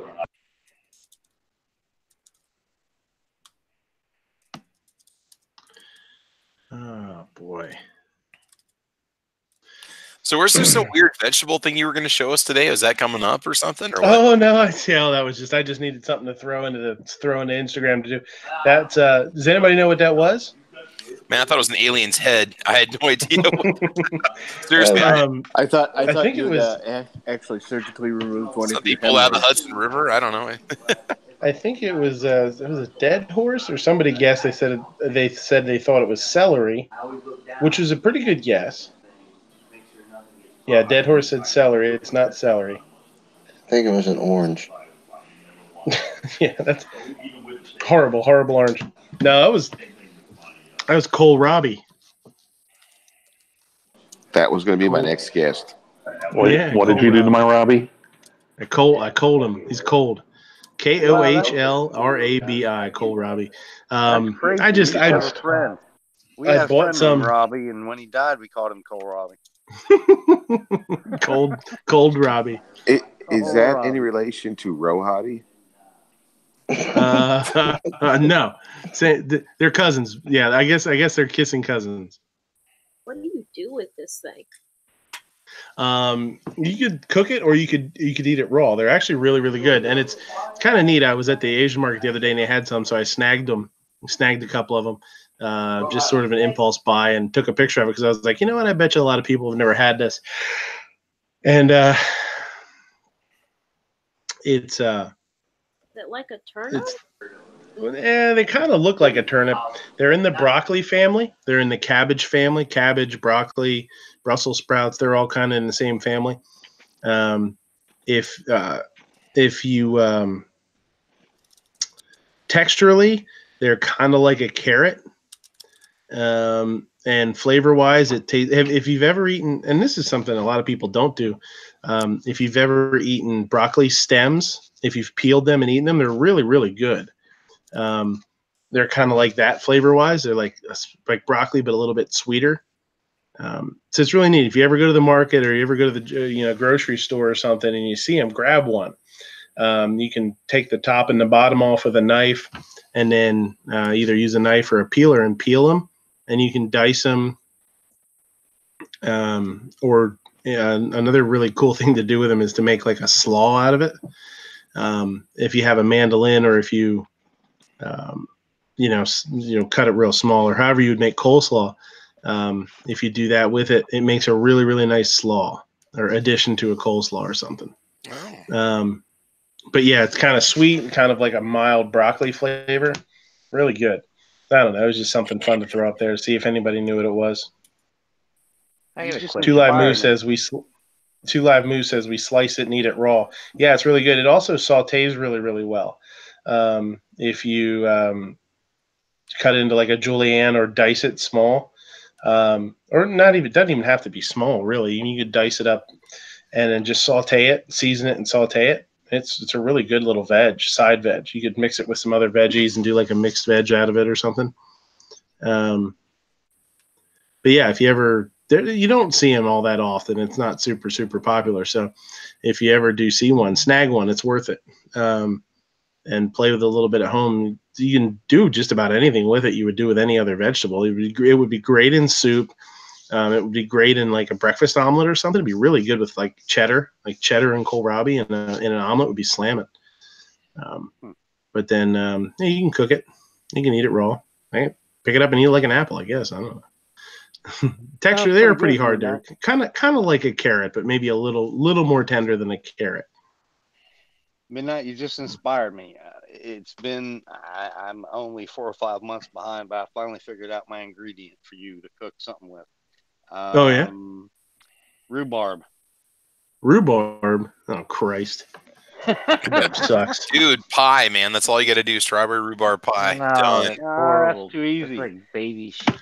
You know, Midnight Range is far too, I don't know, too advanced. He's not going to do a pie. That's just too easy. You should do like an iron Anybody chef can where you're do going to make like rhubarb 5 dishes out of it or something. what the hell? You spend all goddamn week on one thing? Yeah. Rhubarb out. Come on, man. I don't even know. Mr. 17-star Michelin man. Michelin. Yeah. Built like the Michelin man. Michelin man. Michelin. Realistically, it took me 4 or 5 months to bring that to you, so I don't expect a deadline. So Here you go, rhubarb soup. Just dump it in there, a little water, salt, pepper, bam. Okay, Emerald. Rhubarb's a tough one. You know what, too? A lot of people don't know you can't eat the leaves of rhubarb either. Yeah, it's poisonous, isn't it? Yeah. That explains my first wife. Okay, so we'll be shutting the show down now. It's been nice talking to everybody. The views and opinions expressed by Seven Wonders do not reflect the views and opinions of anybody else on the panel or I got a question for you, himself. Travis. For the record, I've only had one wife and she's still alive. There you go. Have you used the... Oh, sorry. No, go ahead, buddy. Go ahead. In Thailand, they have a thing. I don't know how you actually pronounce it. We called it just I guess it's like "fuck you" kind of thing, but not. There's pho, but no. Pho. It's like it's like a huge green bean almost, and they chop it. Oh. And it's in spears, but it's like cucumber, where with the spices. If it's too hot for you, eat a piece of cucumber and it cools it off. Well, there's Chinese long beans. But it's like the size of a quarter. That's Sarge's new nickname. What's that? Chinese long beans. What? Yeah.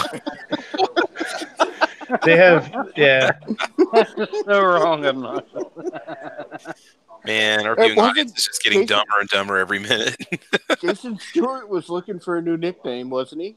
Like last week, Jason Stewart was looking for a new nickname, so there it is. Jason, You're welcome. Chinese long beans. Midnight, have you ever made anything with a cashew apple? Cashew apples? No. Yeah, I think that would be interesting to try.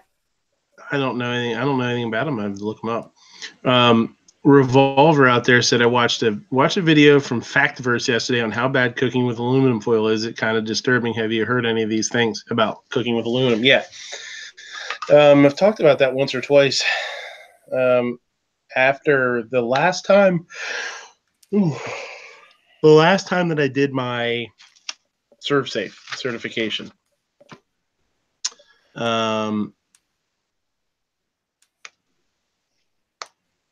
Sorry, I'm looking at the side chat there. The last time I did my ServSafe, they really started pushing the fact to not cook with aluminum foil directly on your food. I guess it's when it heats up, it breaks down and can give off toxins. So I don't think holding food is an issue. But some people would put like aluminum foil over grates of the grill, or wrap ears of corn in aluminum foil, or baked potatoes was a big one. People wrapping baked potatoes. They really tell you not to do that. They say just roast them dry, or what we used to do was we'd take, and this is really good. Especially if you like a baked potato with the outside kind of crunchy, is toss it in just a little bit of oil, whatever inexpensive oil, and then sprinkle it with a little like Montreal steak seasoning or something, and just throw it in the oven at 350 till they're fork tender, obviously till they're done. The cooks ask me that all the time. They're like, "How long do I cook this?" I'm like, "I don't know, till it's done." Oh, okay. They What do you always think about, look at me. reheating pizza on aluminum foil? You think that's bad? I mean, I do it honestly. I do it like 300 degrees for like 10 minutes. I will tell you, when I reheat pizza, I just throw a I always want to call them sheet trays, but like a cookie sheet in the oven, and let that get to like 400 degrees, and then I'll throw the pizza right on top of it. But isn't leftover pizza best consumed cold for breakfast the next day? I mean, seriously. Yes. Cold, just take it right out of the Ziploc. Either to get soggy or super chewy and tough, and the crust turns into a brick. You know. I got one word for you guys: pizza stone. True. Yeah. Oh yeah. For sure. Pizza stones are awesome. I cook new ones on pizza stone. I've never reheated on pizza stone though. Fantastic, life altering. There you go. Kingpin, I'll see you, buddy. Reheat pizza in a skillet. That's not a bad idea either. Especially since you're not looking to heat the top. You're just, to like brown the top or something. And that's not a bad idea either. Moose, Two Light Moose said it out there. Revolver says, "Oh God, the shit I've learned since then. I'm not using aluminum foil directly on my food ever again." Yeah. So I got a cookware question for you, Midnight. So I got a set of just some Tefal aluminum pans for my mom, or stainless steel pans, and I've been cooking with nonstick stuff for as long as I've been cooking. Ever since I got out of high school and stuff. What to get the pans nice and clean, you kind of get some crusties in the pan or some staining in the pan when stuff gets too hot or sears. What aside from not using too much heat the next time you start cooking, what's the best way to get that crap out of the pan? Like a green scrubby, like a green Scotch Brite pad. Because it's not, and you really can't even feel it. It just seems like it's kind of stained the pan a little bit, or kind of looks like. Yeah, well, stainless steel, Yeah. I mean, just like a stainless steel revolver or something, they call it stainless steel, but you're still gonna get some coloration. You know what I mean? Yeah. Yeah. Honestly. And just like a revolver, people clean the shit out of them, but they eventually have to take a polish to it, But you could use like Comet inside those pans. It isn't going to mess anything up with the cooking surface. Or is that too abrasive to use a scrub like that? That's what I say. Instead of using a chemical, though, like at the restaurant, we just use like the green Scotch Brite pads. A green Scotch Brite pad is super abrasive. They're really abrasive to metal. We always have the metal scrubbies that are, like and then the green ones. Right. The Brillo, a metal scrubby isn't going to hurt stainless steel because it's stainless steel. Yeah. But then the green scrubby would be, more abrasive than that. But I wouldn't. Tomato sauce. What's that? What about using tomato sauce? Because of the acid content? Yeah. Yeah, I mean you can do, and that's why things that are high in acid, like tomato sauce, you really shouldn't cook in aluminum. You should cook them in stainless steel and hold them in stainless steel, because it'll leach, it'll eat away at the aluminum. Microscopically, probably not enough that you would notice. But if you would have something in aluminum for a while, that it could make it taste like tinny or metallic. Another thing with aluminum pots too is if you're making something in them, to be careful what you stir that stuff with too. That's a big thing with kitchens, is people will use aluminum pots and then they'll use a stainless steel whisk and they'll whisk a sauce with it, and you can actually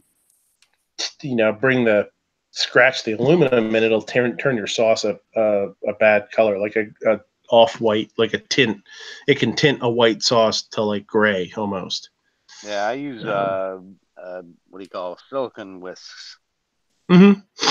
Yeah, those are pretty nice for what they are. There's certain things that just those flimsy whisks just suck with, but I mean for home use, But Travis, man, I tell you honestly, the thing that I have found that works, and it sounds, I don't know, basic, but soak it in hot soapy water for 24 hours, a lot of that stuff will come out, man. Yeah, And it just then starts. it's You just usually, use like some dish soap in it, you know, yeah, foam it up, yeah. and yeah.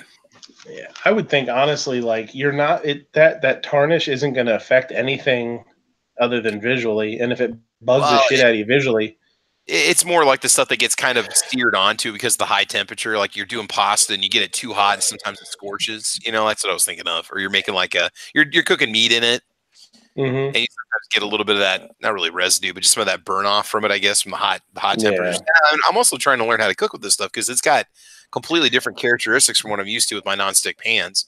Oh I mean, yeah, those it's real weird. Right. coated aluminum pans, and this is like it's much more direct heat. Seems like it really transfers heat better overall, but that could just be more heat. Yeah. Yeah, it's definitely weird to go from a nonstick or even an aluminum pan. We cooked in aluminum a lot at the restaurant to a stainless. I mean, they're free. It's one of the reasons why. She's like, "Do you want them?" I was like, "Sure, I'll take them." And they've got, the bottoms of them seem to distribute the heat evenly. They've got like a copper stainless bottom that's got like some grid thing going on. Tefal pans always have weird stuff on the bottom of. Yeah, they'll do copper because copper heats up faster. Mhm. A lot of times they'll do copper bottoms, and then the stainless will be a little bit thicker, so it holds the heat better, and it'll help. Just once the heat's distributed, then the stainless steel holds it really well, but the copper will help it heat up quicker and more evenly. The Juice says he brushes his teeth with Dawn. That shit's awesome, man. If it works for baby ducks. Yeah, there you go. Dawn didn't work for Larry. Larry. I still don't know. I don't know if I mention his name. His name was Larry Roll Call. His name was Larry 219. Rip Larry 219. Poor Larry. What is it? Larry Roll Call or Larry Roll Fall? Oh, poor little guy. What? Too soon? Too soon? Gabe Stark says he still likes cast iron. Cast iron's pretty awesome because once that shit gets hot, man, it holds the heat so awesome. Especially if you're doing like searing meats, or something that you do want an even heat with. If you're frying, like if you're doing like a pan fry or something, it holds that heat in the pan. So when you put the food in there, the pan keeps the oil hot. It doesn't cool down as much. The gun snob put in, and I've had a couple people, not the first person to ask me about this. It says, serious question. If you had a party of 21 at your restaurant, would you give or even allow a customer to pay for 2 takeout containers for leftovers in place of cardboard? Don't answer that. Why? Just trust me. Do not partake in this conversation. You can't answer questions. Don't do it. Don't do it. You're being detained. I'm being detained. All right. That's about the 3rd time somebody's asked me that. Actually, you should address it and answer it to further fuel the flames. Keep in mind, this is the gun snob. Right. But he's asking for a friend. Yeah. I don't know enough about I don't know enough about the situation, the restaurant to even get involved with it, because I know some of you guys are all pissed off. What if I hypothetically filled you in? No, I don't want hypothetically filled in. I want to stay in the dark. What if I factually filled you in? No, I don't think I want anything to do with it. Okay. You cool Tulsa kids can be all cool Tulsa kids. I had to stay here in dang old Pennsylvania working. Wait a minute, is Yankee? Oh man, the gun. Why are we talking about filling people in? I just the gun snob out there just said no. His name is Larry Rose Smashed. That's horrible. That's horrible. Oh, poor Larry. I'm still a little skeptical. Maybe Cindy did him in. I don't know. Dead Horse, what's going on, buddy? What's going on? Thanks for the invite. Absolutely, always. This Dead Horse guy's I was out shooting and buying new guns and doing stuff, fun stuff like that. So I know. I was pissed off at you last week. He was ripping all these guns out of the safe, and now this week he's like, "Oh, I just had to go buy another one." Oh, son of a bitch, bastard. So what did you end up getting? an AK-47. Did you end up in with one of the Wassers or no? No, I got an NPAP. Oh, cool. Pistol or? No, a rifle. A rifle? Yeah, just like the regular, wood furniture, 16-inch barrel, just like the regular old AK, except for it has like a rail on the side of it, mount an optic or something. Yeah, so that's kind of cool, right? So, but yeah, so that's my second AK. I got 2 AKs now, so I'm pretty much an AK expert at this point, I think. So I'm pretty much like ready to start getting into chats with Jim Fuller and straighten his ass out. Well, Dead Horse, I'd love to have you on Thursday's episode of Caliber Corner because we're going to talk about AKs. So if you want to join in. Well, heck, see, I'm more about I'm more about learning about AKs right now. Yeah. So an expert like Dead Horse, you're probably gonna have to cough up a consulting fee if you want him in your. Oh no, yeah. So is there anything else? What else? Is there anything else we could talk about that you'd like to rip off for Thursday, Travis? What else you want to start us off? What are you talking about? I just posted an episode this evening. I have no idea what you're going to be doing for your show next week. You can look. I just posted it like within the last hour. I put the next Caliber Corner up on my channel. All right, we'll allow it. Look, I'm sorry. We talk about guns every week. Eventually, we're going to hit something that you're going to be talking about. I mean, it's just, And then the week after that, we're probably going to go bullpup. So why don't you mark your calendar so that you into this? I gotta go get a bullpup. I'll be right back. Topics for everyone, okay? I was just gonna buy a bullpup too. Now I can't. See. Well, we've already talked about him about 6 episodes ago, so don't worry about it. Yes, wow.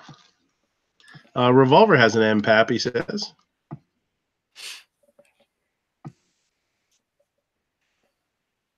How do the juice compared to the Wassers? Are they about the same? I see the Wassers are almost.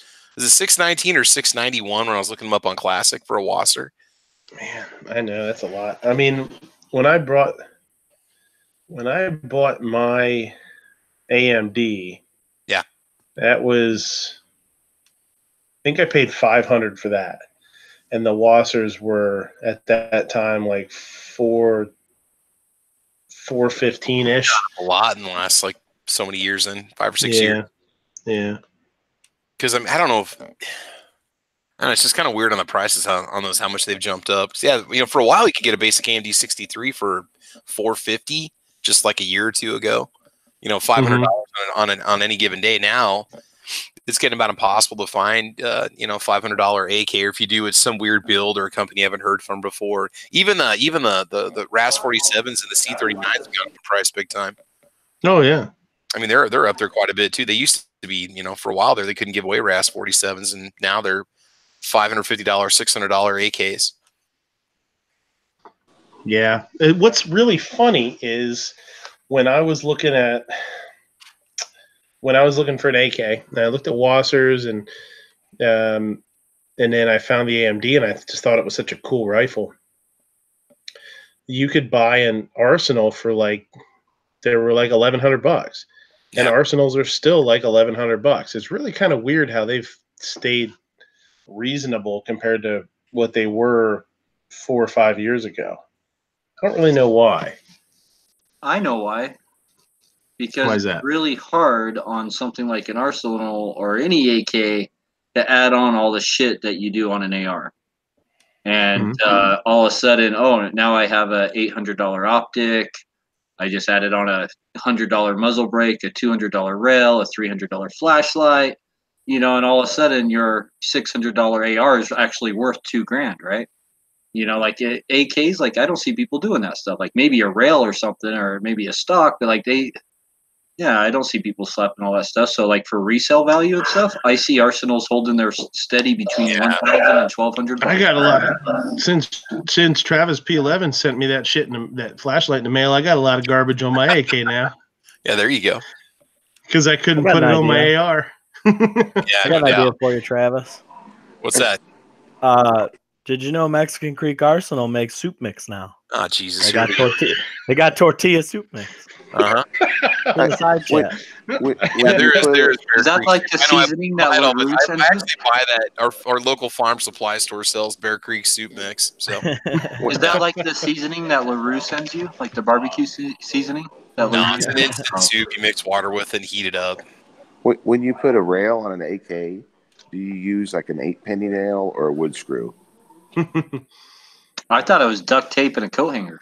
Yeah, that works. Yet real man uses muscle and fingers. Real fine. I loved everything about the AMD 65 except the front, the front handguard and all that stuff. So that's the first thing I ripped off. I got a question for the panel, a serious question. If you walked out into your garage and you actually looked around and you actually had all the equipment, like you didn't have to buy anything, you had everything you needed to build an AK, like out of a shovel, would you do it? You mean like a smelting pot to make the metal for the barrel and stuff? You use rock. Oh no, you like use you're gonna assemble it, right? But like you're gonna make the receiver and stock and everything out of like a little shovel. Like literally just the receiver's made out of a shovel. I don't know if I trust my handiwork enough to do that. I don't have time to do it. It's supposed to be possible. I am nowhere near that kind of skill level.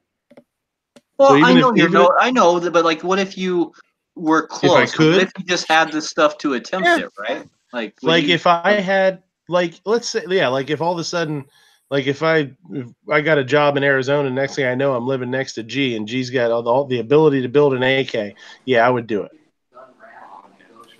I definitely would. But trying to do it on my own or something like that. Yeah, but if I had somebody that I knew, or if all of a sudden, you talk about Jim Fuller or something like that, like, hey, Jim Fuller just moved into my neighborhood, like, hey, Jim, how about you hook me up, help me build an AK? Yeah. Oh yeah.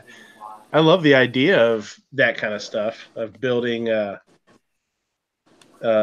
stuff. It's just I do find myself pretty intimidated by gunsmithing. I don't know. After hearing AWAC for the last 9 months trying to like put a pin in a whatever he's PSL receiver, it's never ending. The poor guy. I mean, he knows what he's doing, but it seems like it's just he's got the equipment for everything, and they're just a pain in the ass to assemble, man. Well, that's what's kind of funny about AWAG is he'll tell you, he's like, oh, I have all the equipment. He's like, and he's like, just build it yourself, and then he's always like, I tried to build it myself and I fucked it up. And he spent $1,200 in parts. If anybody can find me a spring for the rear latch on the left-hand side, but it's the reverse style that's manufactured between 1955 and 1990, and then I'll look it up on Google. Oh, there's one on eBay. Oh, that's what happened to me. He was trying to find that rear slight leaf spring or something. We found one in like 10 seconds. I'm like, how do kids know how to use the internet, man? Don't forget the constant talk of trunnions. Oh yeah, there you go. Yes, trunnion. Yes. I will get the trunnion rings, or what is that? Well, no, they're onions raised by Trump. They're trunnion. It's a registered trademark of Trump Industries. The wife is saying I can follow most chats even though I don't have most of what you all talk about. I've shot a lot of models, but I've never built an AK. Neither most of us. When people say they built when people say they build an AR, which I'm still have never done, it's skillfully putting together pieces, I guess. Yeah. When you build an AK, there's machining involved, right? Well, I want to say so. So the thing about building and assembling and all that, like whole, potato wording thing that people like to go back and forth, like, oh, you didn't build it, you assembled it. Oh, you know, or I built it, right? Well, if you like look up in the dictionary and all that, like the very first time like you build a motor or an engine or something like that, the very first time you put it together, you're building it. When you take it apart after it's built and put it back together, well, that's assembling it or reassembling it, right? And so like the very first time you do something, like that's building it, right? Like the very first time that thing comes together, that's building it. That's an actual term in the fucking dictionary. So if anyone wants to use the term build to put together their AR, like that's okay. Like you're fine doing that. You built your AR. You built your AK. Even though the AK is a lot tougher, of course it is, right? Because it's not as good as an AR. But, you know, it's of you built it, right? Either one.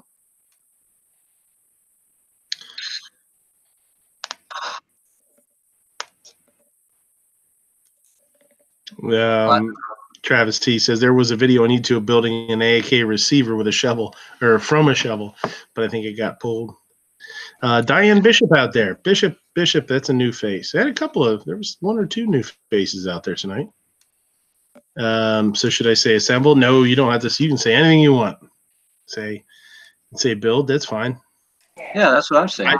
Either way is technically correct, man. So no, I don't think there's an issue with it at all. I just in the description of one versus the other, that was just the way I felt like describing it to her as far as building versus assembly. If you built a car out of parts, it's just like if you built a gun out of parts. You don't have to go forge the materials and shape every piece of your car. That's manufacturing. Yeah, that's not building. Exactly. That's manufacturing. Yeah. You built it out of parts. So they're just splitting hairs when they try to say that they did build their AR. It's just silliness. Well, thanks to you guys, I just spent the last 10 minutes looking through my garage for a shovel that I could use to build an AK. You need one of those short ones that have like the handle, like 3 feet long, like 2 feet long. Well, then you'd have the furniture for it if you had the handle. I really you already got your butt stock.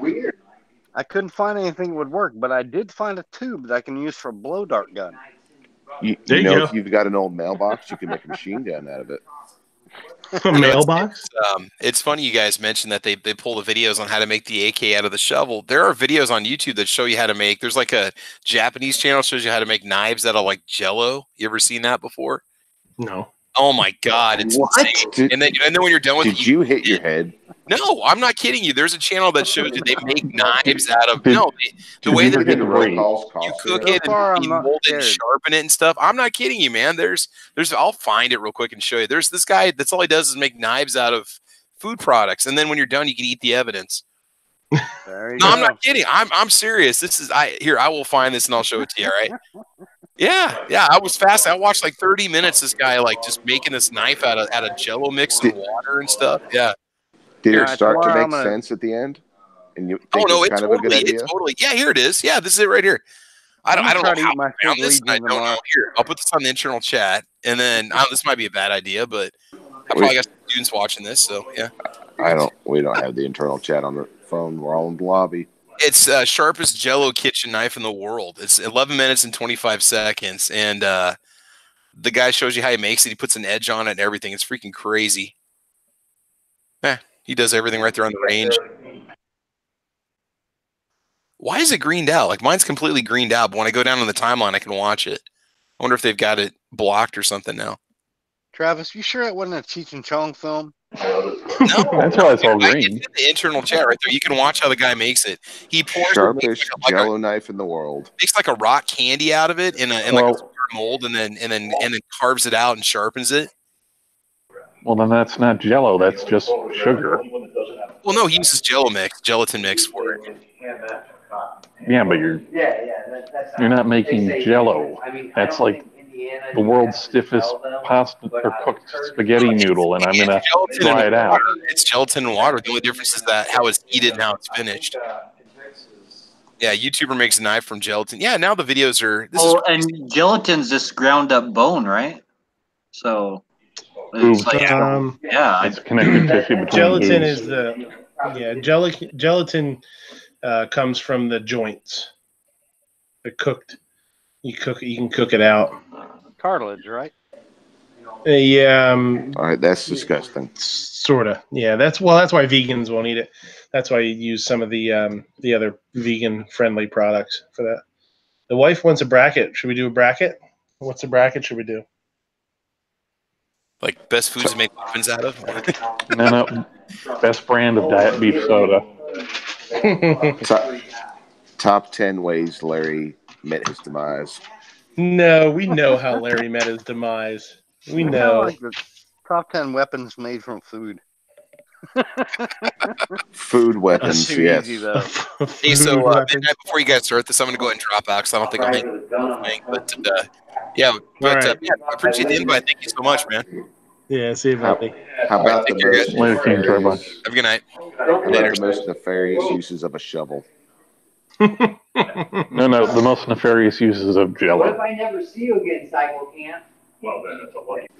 What if these rogue shovels and Jello why is roll call all wound up in the background? Why wouldn't he be? Because he's roll call. Have you not been paying attention? Who's he showing the door to now? Did you see the picture of that? What? Did I send you the picture of what you just said? Him showing someone the door? Oh, that was for the one that you texted me, you mean? Yeah, when he was showing Foose the door. Oh, no, I didn't see that. I'll send it to you right now. All right, guys, I'm going to jump off too. All right, I'll see you, buddy. All right, you guys have a good night. Top 10 defensive food uses.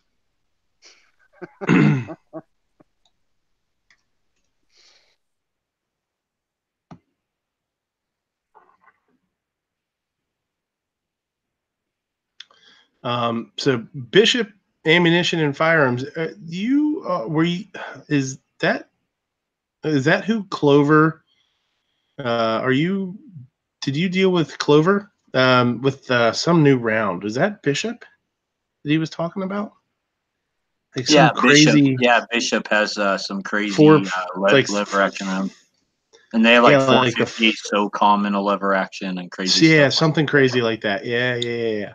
Are you over 5 foot tall? Huh? I'm sorry. I said, what did Bishop over 5 foot tall? I didn't say it was Clover. I said they dealt with Clover. Yeah, that's them. 475 Bishop. All right, I'll take one. Fine, send one on my way. I have to. T-bone through the neck. Okay. Top 10 defensive food uses. Yeah, I'm pretty sure that would do it.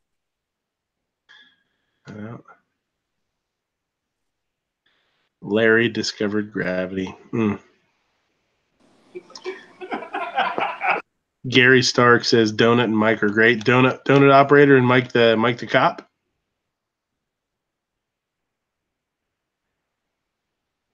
Yeah, very cool. So go over there and check out Bishop Ammunition and Firearms. I know that was a Bishop 475 Bishop short mag. Where is the panel running off to? They're taking off. It's getting late. It's almost 1 o'clock here. Frozen ham to the head. There you go. That would be a good one. Most comical food kills. Most comical yet tragic food incidents. Choked on his Jello. I had a buddy who used to make chicken breasts that were definitely weapons. I mean, you could throw them 20, 30 yards and knock somebody down.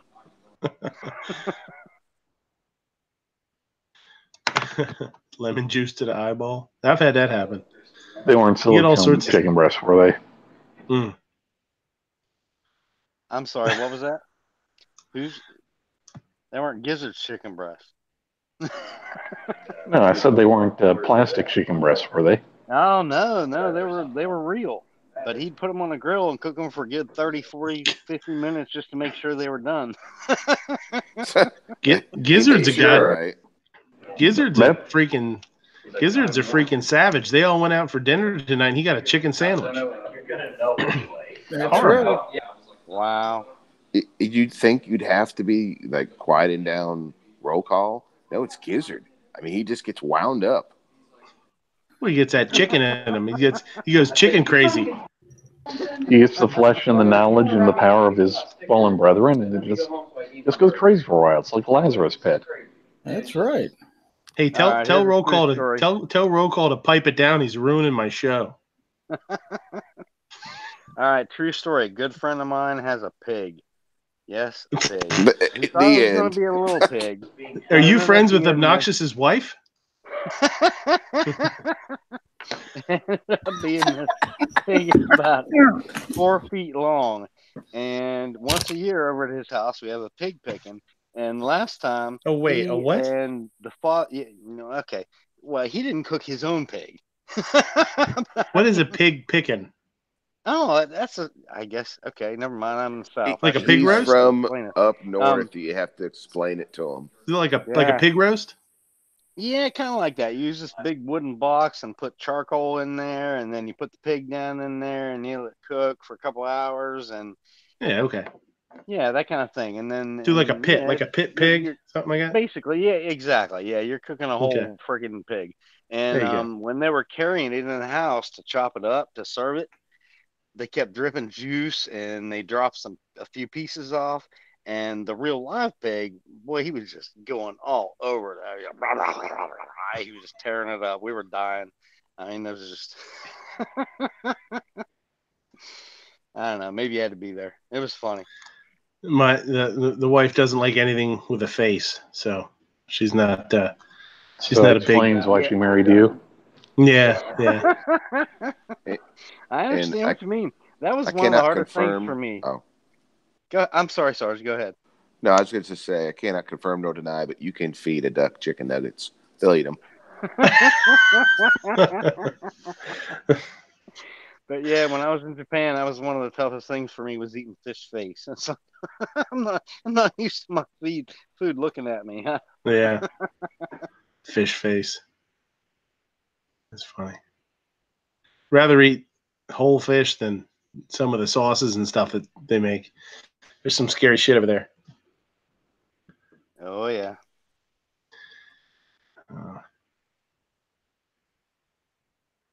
So what's you guys that were Abe, Gizzard, Obnoxious, Sarge, you guys were all out at SHOT Show. What Tulsa. Or Tulsa, whatever the fucking joint's called out there. Same thing. 6 of one, half dozen the other. First thing off the top of your head, what was the coolest thing you saw? Friday may have been called SHOT Show from what we heard. There's a pretty cool blue whale we saw Friday. I saw that. Sarge was inside of it. Yeah. Sticking his little face out. The whale decided to detain Sarge. You got detained inside of the whale. Were you Jonah, right? Jonah and the whale? I don't know. I want to see that. I'm not so sure you guys could detain Sarge. He's trained. Look at the Instagram. Look at Snobs. I mean, I saw a lot of. There was a lot of everything there, but there were really a lot of unique things. The table. I did the video on it, and I know I mentioned it, but the guy that had all those AMT Automags, that was really cool. I discovered the baby Browning, or I guess it's the baby Browning Micro. I didn't realize that thing existed, and now I want one, or at least a reputable copy of one. So that was really cool. There's just so much stuff there, for real. There's every rifle you could think you wanted, you might find one there. Sarge, I'm sorry to interrupt. I would spend the extra $100 and get a real one.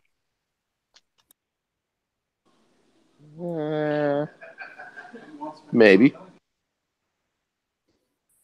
But he wants the one that's actually so tiny. Honestly, I think this is the result of us hanging around with G for a while. His tiny gun obsession has started to take hold. Yeah, it'll get you. Sarge, so you ran into a table with like a whole bunch of like AMTs there? I ran into a guy.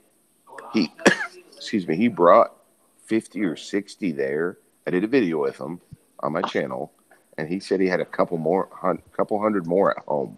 It was amazing. All right, so I'm going to give you a piece of advice. If you're ever out and you ever see an Automag that's chambered in like 30 amp or 357 amp or 41 amp or 44 amp, right? Like AMP or JMP. They had JMP too, right? So they had AMP and JMP in these like weird calibers.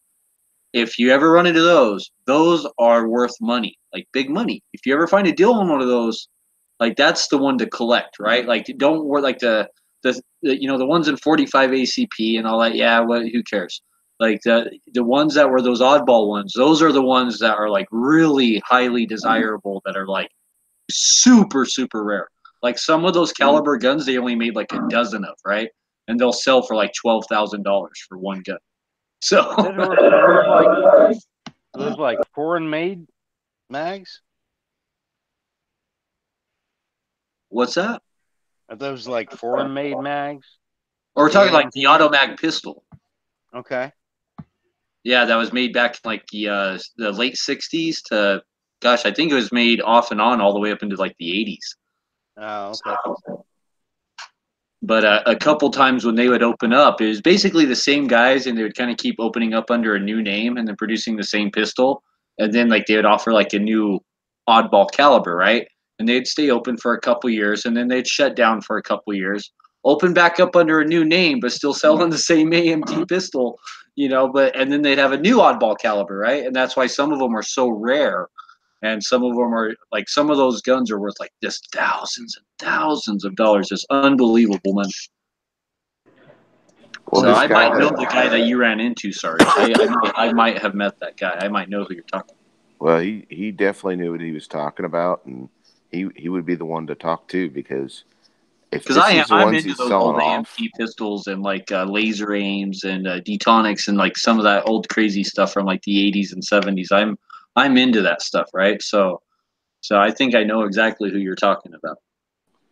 Just watch the video and you'll see him. I'm sure you'll recognize him. Oh, okay.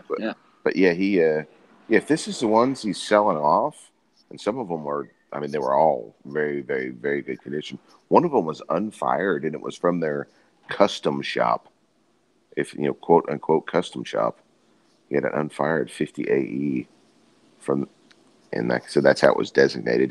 He believed it to be true. But if these are the ones he's selling off, what does he still have that he won't let go of? Yeah, I'm pretty sure AMT's custom shop pretty much was grips and sights. I think that was their custom shop. And at least engraving the side that said custom shop. Yeah. Their whole shop was a custom shop, literally. So I don't know. Yeah, every pistol they put out was hand fitted. Like it was like every pistol was hand fitted, really time was put into every one of those guns. They really were. And I just kind of skimmed over Sarge's video while I watched him when he was putting it together at the table. But it wasn't just Automags. He had like all the different names that they were made under on that table.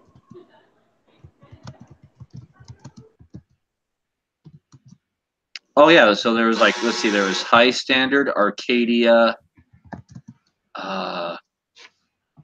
Wasn't it like Pacific Machine Tool or something like that? I don't, maybe, but they could have owned them at one time too. I know an oil company owned them at one time, something oil company, and Arcadia, and that's really all I can remember. But I know there was like 6 or 7 companies, names that owned them. High Standard, Arcadia, and some oil company at least. Man, those are neat guns. I don't know if you guys ever get a chance to shoot one, I would definitely do it. What was it? Just an Automag, an AMT Automag. Oh. Well, and it's not, and like you said, they're all hand fitted. They're put together. They're so you're not going to see many of them. It doesn't sound like they produced a whole lot. but I saw a surprising amount of them there at the show at different places that had them. But then now this one guy by far had the most I'd ever seen anywhere. But it's unusual to walk in and see. I saw one place towards the middle of the top floor that had a 3-gun set. Like, I don't know whether they came together originally or what, but he had 3 different sizes, 3 different calibers that were a set, quote unquote. So there's, and if you were into old revolvers, they were all there. I think old revolvers. If you're into Colt Pythons, they were all there. So there was some really cool stuff.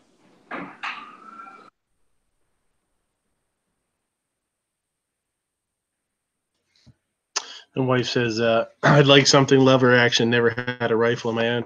That's one of my top 5 to get as a lever action. I'd love to get a Model 94 Winchester 94. Oh, 30-30.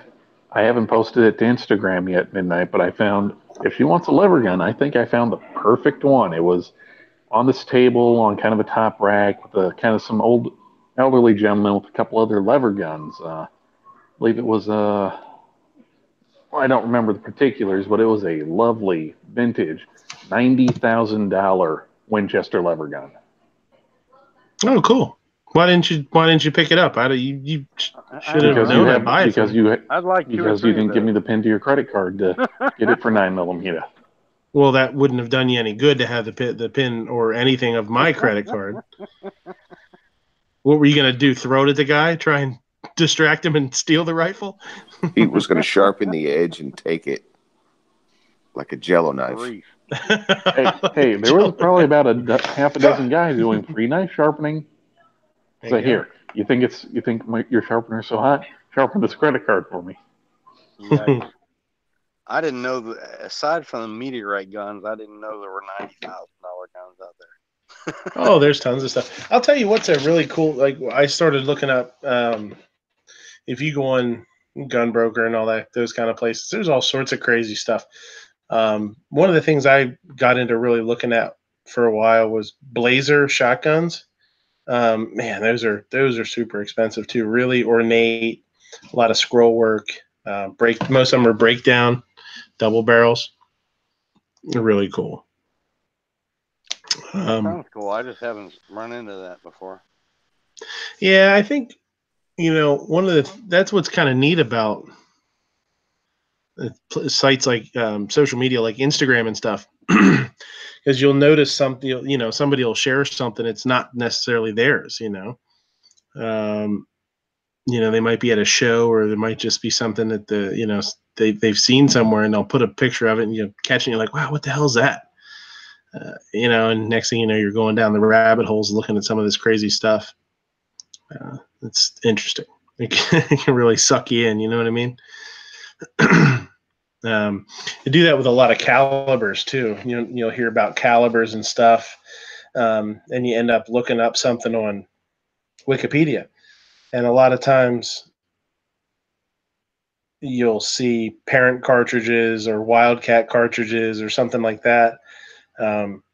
And you end up going down those rabbit holes. You're like, oh, what the hell is this? Or what is a 450 blah, blah, blah, whatever, You click on the link and you go to that website, and then you go to another one, you go to another one.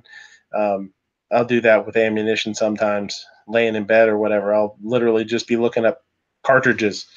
And I can never remember them. I mean? It's not like I'm really doing research or anything, but it's really interesting to see some of the stuff that's out there that either never took off or all proprietary, but things that never took off, or things that people do.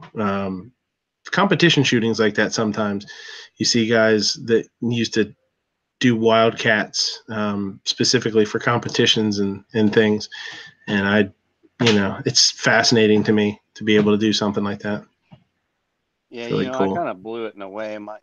As probably most of you guys know, my wife's Japanese, and we were at Cabela's, and they have this little room with trade-in guns and used guns and consignment guns and stuff like that. And there was this Japanese 1941, some kind of pistol. I can't remember what it was, because honestly, I tried not to like it, because it was like $1,700. I'm like, my wife's like, you should buy that. I could slap myself. Yeah, usually I don't hear that kind of stuff from her, but yeah, if I had to do over again, I probably would have bought it.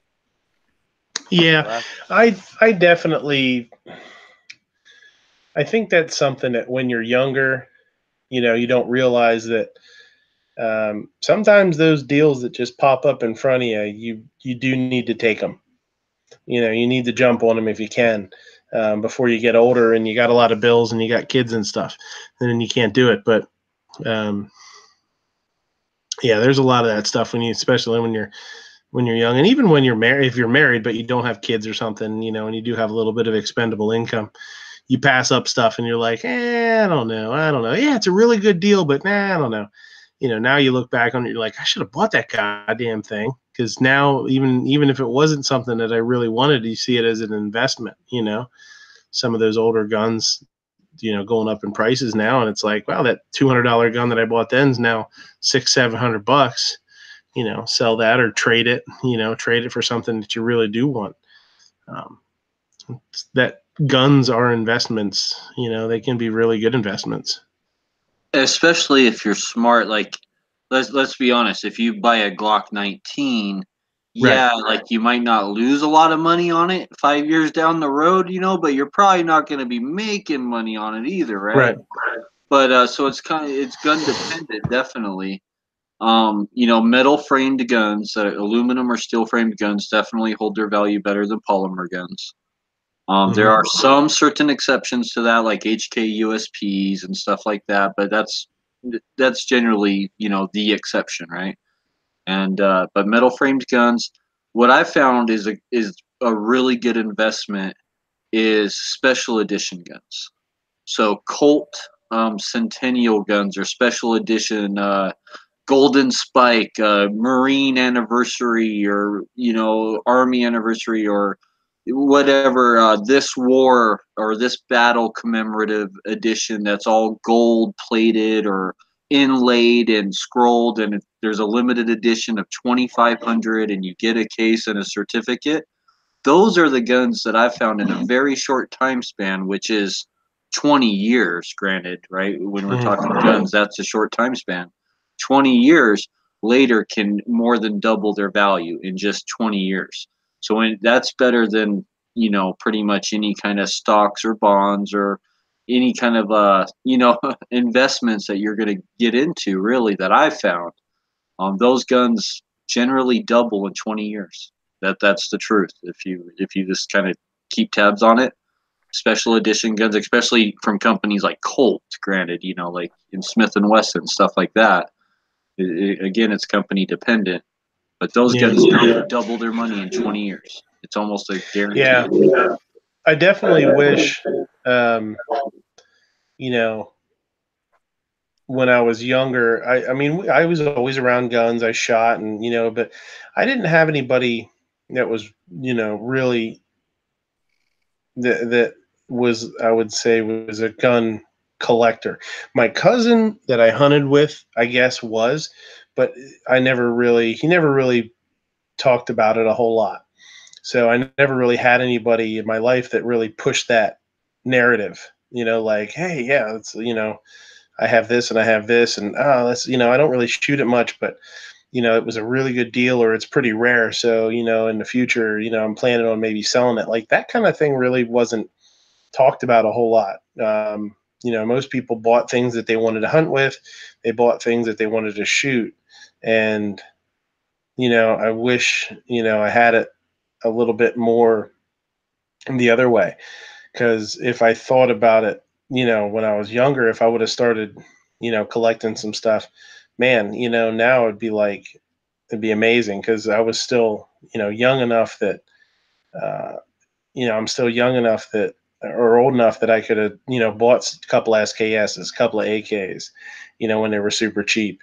Some of the bring back stuff, especially because, I'm in Central PA and there's, a lot of gun shows and there's a lot of hunting and a lot of old timers that have stuff in the closets, the shotguns, some old shotguns, old lever rifles that guys have had in their closets and their grandpas had in their closets to hunt one, couple times a year. man, that stuff comes up at estate sales, and I stopped doing it because it used to bum me out. But yeah, looking up online for estate sales and looking at the guns that some of these guys had, a whole page full of these awesome old guns, and you look at them like, man, there'd be, if you could go there with a couple grand, it'd be awesome. You can still find like kind of things like that, but you got to search a little harder. So Right, instead of pulling up at the garage sale or yard sale and looking around and being like, oh, they don't have any guns and leaving, right? That's when you pull up, you look around, and then you just make sure to ask, hey, like, you have any like gun stuff? Like, you know what? I do got a couple of grandpa's old guns in the closet. Yeah. Like, and that's how you get good finds. You just got to work a little harder like that. Yeah. Yeah. And that's where, like I was saying earlier, I was saying it was earlier. Those guys that brought those guns back are all, they're passing away, and their grandkids and their kids and their grandkids are getting them now, and they might not want them. So those are the ones that you can still snag, The wife says, I guess it's funny because my parents are super liberal and I thought anti-gun. My stepdad was never really wanted guns in the house. He was not a gun guy. My mom was not anti-gun. Shot when she was young. My grandpa liked to shoot a lot. My uncle shot more than she did. But she was never, not big into guns. On the other side of my family, my cousins and stuff are the ones that were, they took me. He's the one he was older than me. He was the one that took me hunting and stuff. My grandpa did too, but and the weather was bad or something like that, and you're a kid, you don't give a shit. You used to go out. He wasn't, he was older, so he wasn't really into the going out in the wind and the cold and the rain and all that shit. So yeah, I would go with my cousin. And then we would go places, we would travel to hunt a little bit here and there, but they were, not super into guns. And the way that they looked at guns was very, other than hunting and, plinking, they really weren't, not that they weren't accepting of it, but they just didn't really understand it. They didn't really, why would you need an AR kind of thing? You know what I mean? Yeah. So that did stunt me a little bit as far as my Pro 2A kind of ways. Yeah, it took me a little while to get kind of past that and get a little bit older and sort of, open my mind up a little bit to why, quote unquote, why would you need an AR? Unfortunately, it took me a little while to get here. I'm a little behind the times, a little behind the 8-ball. There was a gun show in come around sometime. Yeah, there was a gun show in Lebanon today, and I was like, so tired and so sore. I just didn't want to do it. I wanted to go down. I was like, man, it's not that big of a drive. It's like 45 minutes, but I woke up just aching and hurting today from a rough week, a real rough weekend, a rough night last night. We got hit late last night, man. We did half of our business for dinner was after 9:30. It was really, really weird. So you had one of those dinner rushes where you're like, oh, we're going to close early tonight.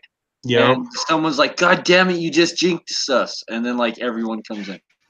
Yep, pretty much. We did brunch. We had a slow brunch, had a couple of early tables. We're just kind of, going through the motions. We had one little rush, and then, at like 8 o'clock, it started to slow down. 9 o'clock, we're like, man, there's not much going on. Okay. And we started like doing some prep and sort of cleaning up a little bit. And then at 9:30, it just cut loose again. We had like a 12 top and a 15 top walk in, like pretty close to each other, and a bunch of small tables. And it went from 9:30 till like 11:30 was probably a half or a little bit more of our business within those 2 hours. It was just really weird. I don't want to sound like, I don't want to bitch and be like, oh, it sucked. But at the same time, it's like you want to get it over with and have the end of the night to clean up. You know what I mean? And we're all running around stupid, knocking out tickets and shit. Crazy how that happens, man. A long time ago, I was in the car business, and we would a couple times a year do what the employees called midnight sadness, but the dealership called midnight madness. And I mean, people would come in, and I'm telling you, between like 9 p.m. and midnight or 2 a.m., I'd sell 10, 12, 15 cars. And it's just stupid. And it's like, I don't know. Why are you people here? Yeah. To save money. Like they think they're going to save money, right? They have that belief because the radio or the TV told them they were going to save money, so they have the belief. Oh, if I go out of my way to go down at midnight, I'm going to save money. Sure, like the end of the year sale. Like, yeah, we couldn't do that next week. Oh boy. Yeah. I don't know. What do you guys? Any other latecomers to the gun world? I mean, I can't say I'm a latecomer to the gun world, but late coming into what like aspect of the gun world? I mean, some people spend their whole they're super into guns, but they spend their whole life in like one little aspect of the gun world, like hunting, right? Yeah. Like so, or competition, or they're just like CCW defense focused, right? Like, so I don't know, like that we live in such a broad world. Like, I don't know, man. Like, I can see some people being like gun guys their whole life, but like not knowing shit about hunting or not knowing anything about competition or. Sure. Yeah. So, Edward, you ask way too many good questions, man.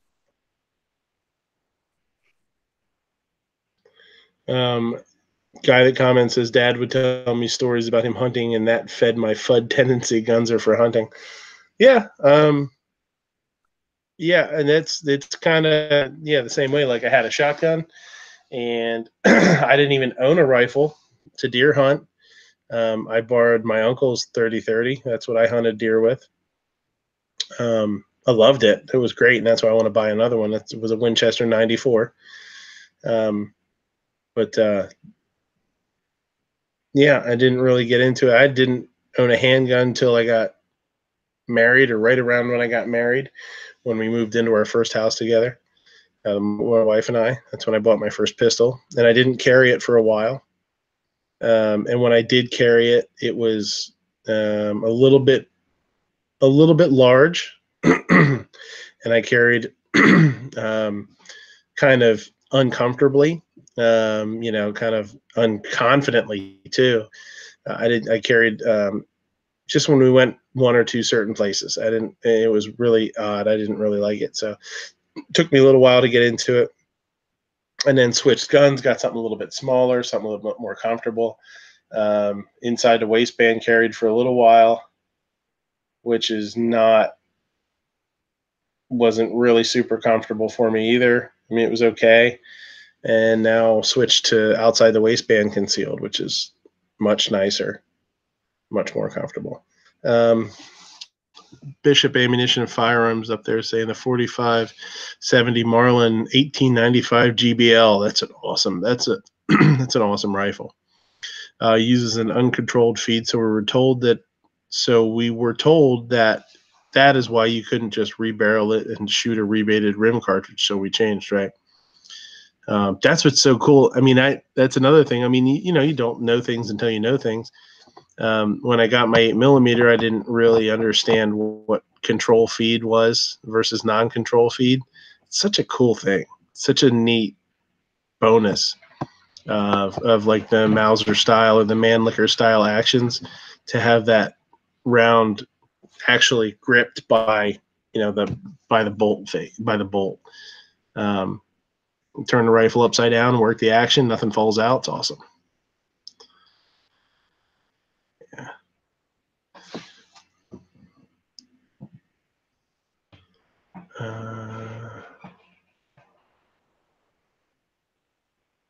Talking about Barry. What was your first gun, Midnight? Can I ask what your first gun was? Since you said you came in late to the sport, I'm just curious. Well, what your first gun was. The first rifle I shot, well, the first handgun I shot was a small. I don't know if it was a Heritage Rough Rider or not, but it was something like it. I don't know how long they've been making Rough Riders. I don't know. Have those been around for 30 years? Since okay, the 80s. So it's quite possible that it was either that or something something like it.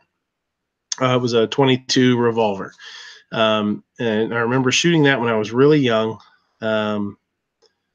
and it was stolen. It was my grandpa's. It was stolen. He got it back years later. Literally, I remember him telling me, talking about it. He said literally he was like at the house and the state police pulled up and they knocked on the door and they're like, "Hey, we found your gun." Somebody had stolen it and, taking the serial number off and all that kind of shit. And somehow they tracked it back. And, he had them destroy it because it was in bad shape. But so that was the first pistol I ever shot. The first rifle I ever shot was a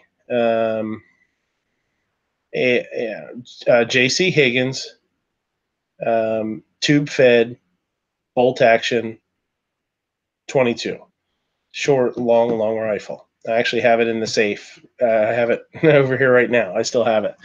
I got it, after my grandpa passed away. I got it from my uncle. It's in not great shape.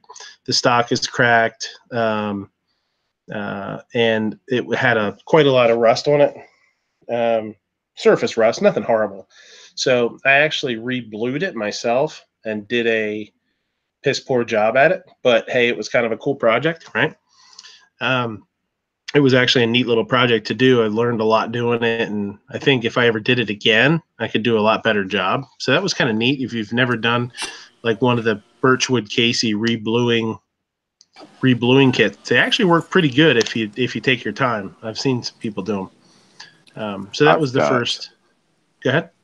Oh, I'm sorry. I was gonna say I've got the gun I learned to shoot on, the first rifle I learned to shoot on, which was an old Western Auto tube fed lever action 22 that my grandfather had. And that's just a similar situation. I love that gun. Mm-hmm. So, yeah, and that Western Auto, was that Western Auto really a Marlin? It's actually a Revelation. That's what it is. Yeah, this was the J.C. Higgins was basically, I think they were sold through Sears. Yep. But it's basically a Marlin. I forget. I looked it up. It uses the same stock and the same setup as a Marlin something or other. I can go grab it. Let me go grab it. It'd be kind of neat to show it. So you guys go through what you guys' first guns were that you shot. Seven Wonders. Yeah, sadly, I don't remember what brand it was either, but I had a semi-automatic 22, and geez, this was forever ago, in the, I suppose, 80s, and it was all black, which was unusual back in those days. But yeah, it was a 22 semi-automatic, and we used to take it out in the woods after school, shoot for about an hour, and then go ride our motocross bikes. So yeah, that was my first gun.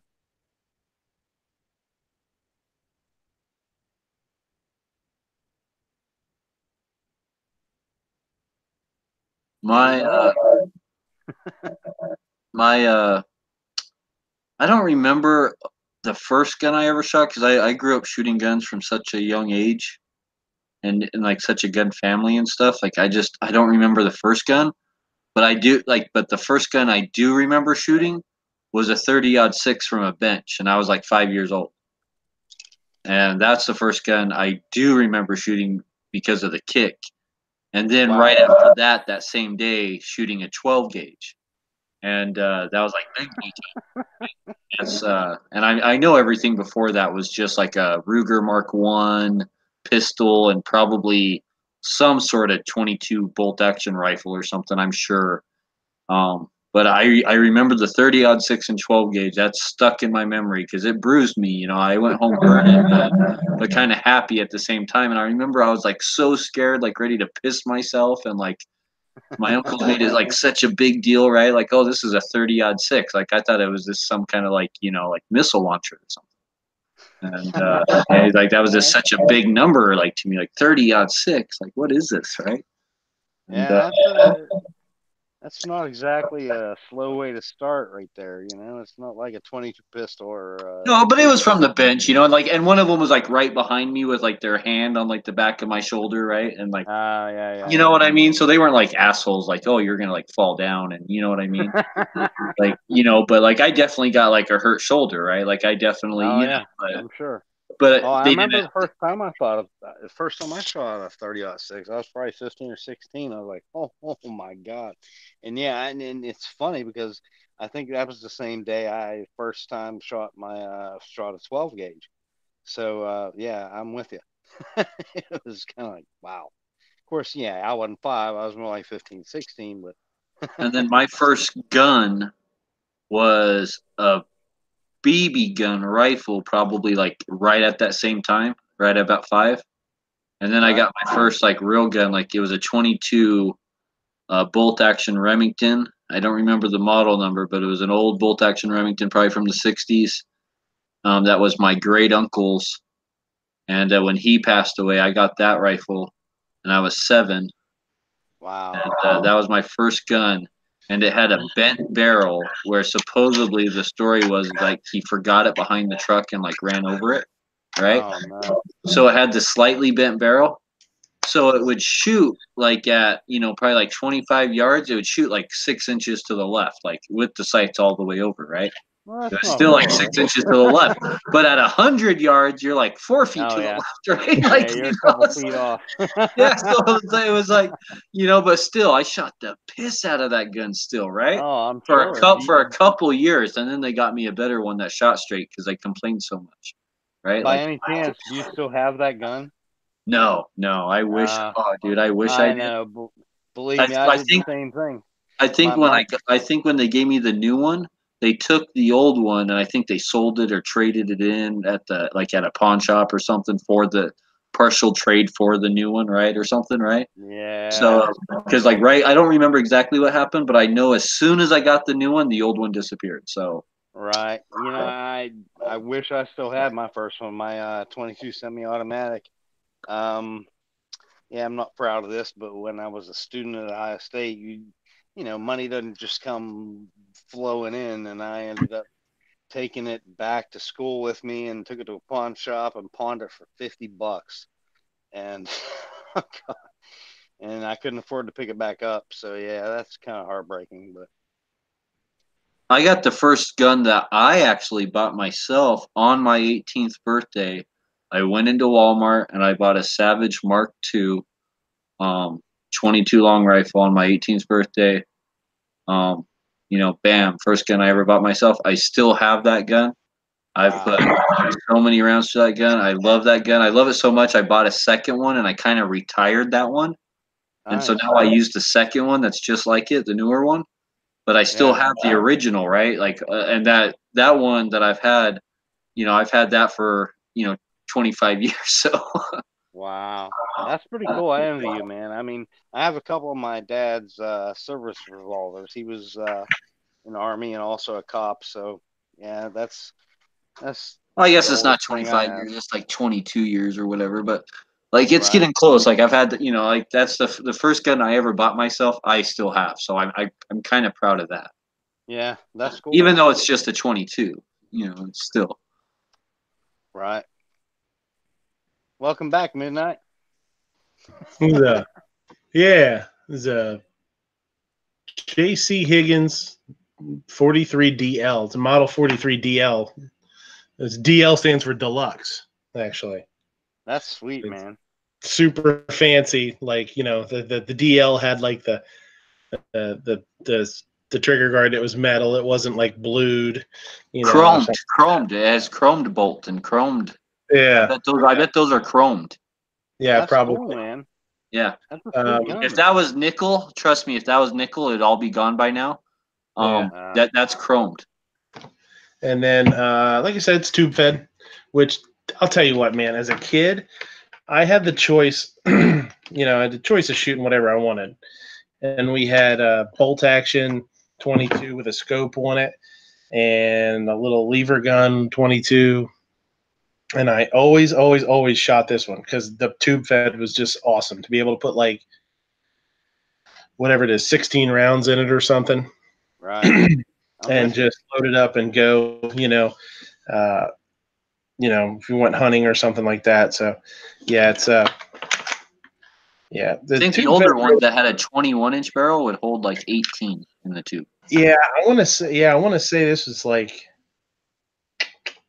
boy, it's been a long time I since think they went down from like holding 18 to 16 to 15. I want to say is what they hold now is 15, but at one point I think they held 18.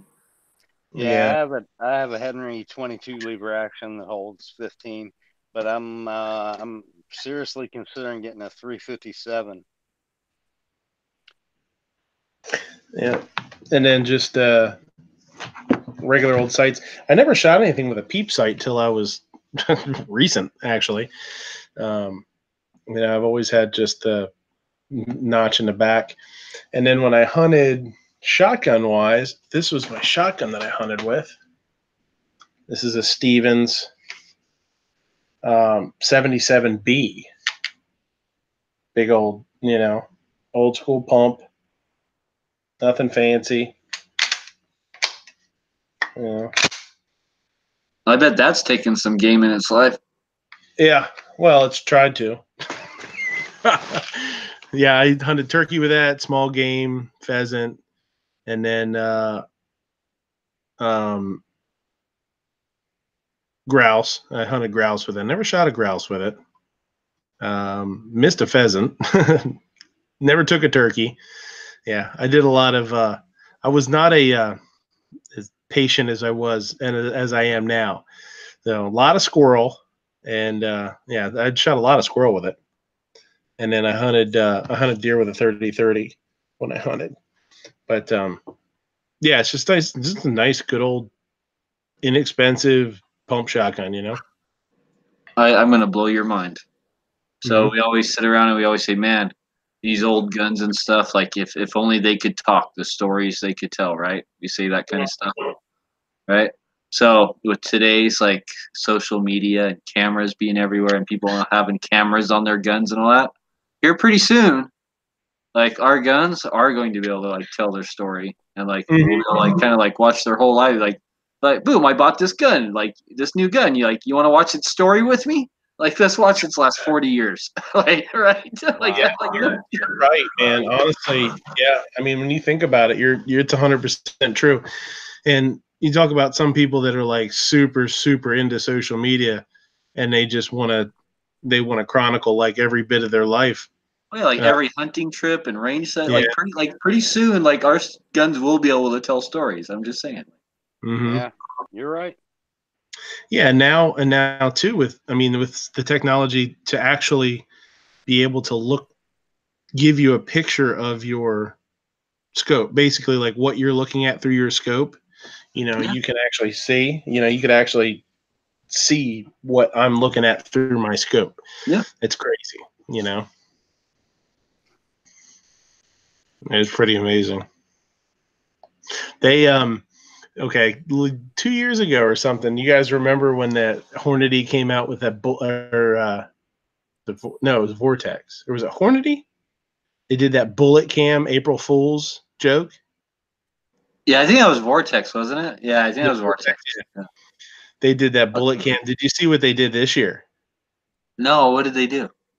They had a commercial for a scope, a new optic, and on the side of it, it has the the turret on the side had the Vortex logo on it, and it lit up. And when it lit up, it was talking to you like one of the things you can use in your house, like, hey, Alexa, like Alexa. I keep always going to say Alice, but yeah, Alexa. So it would be like it would talk to you and tell you what it's doing. And as the commercial went, it just got more and more ridiculous to where like he had the rifle on a bipod on his sink in his bathroom, and it was telling him like hey, Steve, you need to do this today, or you need to do that today. It was pretty neat. It like became like integrated into his whole life, just like people do with their Alexas and stuff and Siri. It was pretty funny. But basically his rifle was just telling him what to do and all day long. It was pretty funny. That's what they did for April Fool's Day this year. I couldn't even tell you how old this damn sling is on this thing. This sling could be 60 years old. That's sweet, man. And the Oh, wood leather. looks, I mean, I'm on my phone. Now, do you wood looks amazing.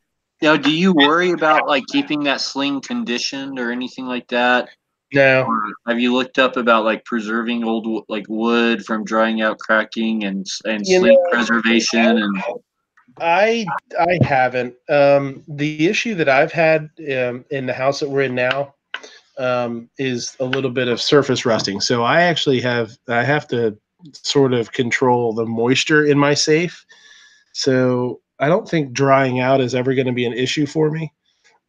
But the sling, no. And you know what? I think it's just one of those things where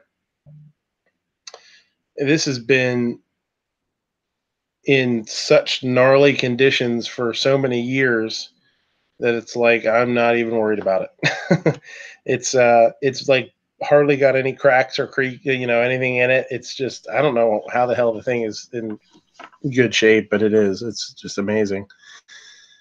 In my experience with stuff like not only with wood but with slings and stuff too, I don't know if it's like the oil from your skin or your hands, but if you use it, yeah, you're going to put wear and tear on it, but it doesn't seem to deteriorate the way that it does if you just leave it sit. When you just leave it sit and that sling doesn't like move at all and that wood doesn't get touched at all, that's when I swear to God, that's like when it seems to like deteriorate and just just go to crap, right? But if I'm actually handling it and using it, then it seems to last longer. I don't know. I could be totally off about that, but No, it probably has something to do with the humidity, you know? Well, that's what I mean. I think a lot of times, and I've heard of that happening where people have had guns that they've put away for really extended period of times with like in safes that have dehumidifiers in them and stuff, and they'll come out and their stocks will be damaged. Yeah, I don't use a dehumidifier myself. I mean, I understand trying to control humidity and mold and all, but dehumidifier, man, can freaking destroy stuff. I had to, because I had my stuff. I had never owned a safe until a few years ago. And I went and bought a small safe that's just big enough to fit my stuff in. Honestly, I got it really inexpensively used, and it's fine for what it's fine for what it is. But I had, not knowing any better, I just stuck all my stuff in the safe. And keep a couple weeks later or whatever, however long it was, I opened up the safe and I kind of looked in and I noticed that the tip of this shotgun, I noticed some rust on it. I was like, oh, what the hell? Yeah. Now like I said, this shotgun's been used and used and used, and it's been in and out of pickup trucks. And you put it in the pickup truck and you put the barrel down on the floor, and it's like, so the tip of it, the bluing is worn off. So that's where the rust was the worst. Yeah. But when I grabbed it and I started to pull it out of the safe, I was like, holy shit. Basically, the whole thing had this like light dust. It almost looks like a dusting. If you've never had this happen to a rifle, it's kind of hard to describe it, but it's almost like if you just put drywall up and it's just raw drywall, and you kind of feel it. That's kind of almost what it felt like. It just had this really, really thin, light coating of surface rust on it. And I was putting something in there, or I was getting something out, or I was rearranging something before I went to work. And I'll tell you what, that was like one of the worst drives to work that I think I've ever had in my whole life. Oh, I'm sure. It's heartbreaking. I just opened up my safe, and my shotgun, this 22, my 8mm, my favorite gun ever. I looked at it and there's surface rust over the whole goddamn thing. Oh. It's because I didn't know any better. I never really knew anybody that had used safes, everybody in my past has had gun cabinets, right? Where it's just like a glass door. curio. Yeah, glass front. They don't hold moisture. Yeah, they don't hold moisture. They don't whatever. So I didn't fucking know any better. I was like, hey, I'm a big shot now. I got a gun safe, right? Put everything in there, and now I'm like, oh my God, like what have I done? And yeah, man, I was leaving for work, and my wife was there, and I don't know, man. I can't imagine what I looked like when I was leaving the house that day, knowing that I was like, oh my God, I got to figure out what to do when I come home. And steel wool, little 4/0 steel wool, and and now I have some dehumidifiers, like the desiccant dehumidifiers. I have a video on it. If you go through my channel there, it's one of the real early videos for me is those snap-on or whatever stack-on dehumidifiers that they're like the desiccant packs. They just absorb moisture, and you plug them into the wall, and they dry out, and you put them back in the safe. Works great. And I switched to the break-free collector's wipes. I've done a video on these too. If you have any issues with having the oil, stay, these are awesome. They comes in. You can get them in a spray too. Walmart has them in the little pre-soaked wipes. Get them. These are like $6, and there's 20 of them in there. You can get away if you clean your gun really well, wipe it down really well. One patch you can do a gun with one patch, unless it's like a huge shotgun probably or something. I need to go back through your videos, bro. I don't have a safe yet, honestly, but Can I give you a tip on how to remove surface rust from guns without damaging the finish, especially antique guns where you're already worried about losing like what bluing's left, right, and stuff like that. So the true honored way of doing it, as far as like collectors go and not depreciating value, especially of old guns, but it works for new guns too, is if you get surface rust, you put a little bit of oil on there. It doesn't matter, 3-in-1 ram oil, just put some oil on it. Take a copper penny made before 1982, I believe. I think it's 82, right? Like whatever year it is for the real copper pennies, right? So take a penny made before that, and then lightly rub it on, and then wipe it with a paper towel, right? Repeat until the rest is gone. That's it. You're literally wiping the gun with the penny? With the penny on the surface rust spots. It has to be a real copper penny, and they've been doing this since the 1800s with real copper on their guns, and it's a time proven. All the cowboy action shooters, stuff like that, the old timers, guys still do it today. So I saw that. Pennies in that, in an angle to fit the barrels. Well, you have to. It has to be an old enough penny that it's made out of real copper. The new ones are zinc. But what I did too, for some of the spots that were a little bit. There was a couple of spots because they were older anyway. Some of them had some spots on them already. The spots that were a little bit worse, I went to the grocery store, and they had copper, 100% copper, like wool, copper wool. Steel wool, but copper. I'm with you. Yeah, and I actually used that, and then I started with that, and then I went to the 4/0 steel wool to just kind of like buff it. And yeah, I'll tell you what, you can do a really, really good job on an old gun with some of that, with the copper and then the steel wool. But this stuff, this break-free collector gun wipes. Like I said, those are the wipes, but they just call it collector, whatever. Man, I'll tell you what, you put it on the gun. You pull it out, I pull it out a couple weeks later or whatever, when normally it would be like dry if I use CLP or ram oil, and this stuff is still shiny, and it's like velvety to the touch almost. That's cool, man. Yeah, it's really, really good. Now, I'll say there's another method too. I'm sure more than just my gunsmith uses this, but if it's like, let's say, like a really high-end gun, like after a house fire or some shit like that, right? But it's still salvageable. He uses like an electrolysis type tank, right? Like kind of like almost like anodizing, but that's how he removes rust. And I think it was just like a steel bar, like rebar or something, right?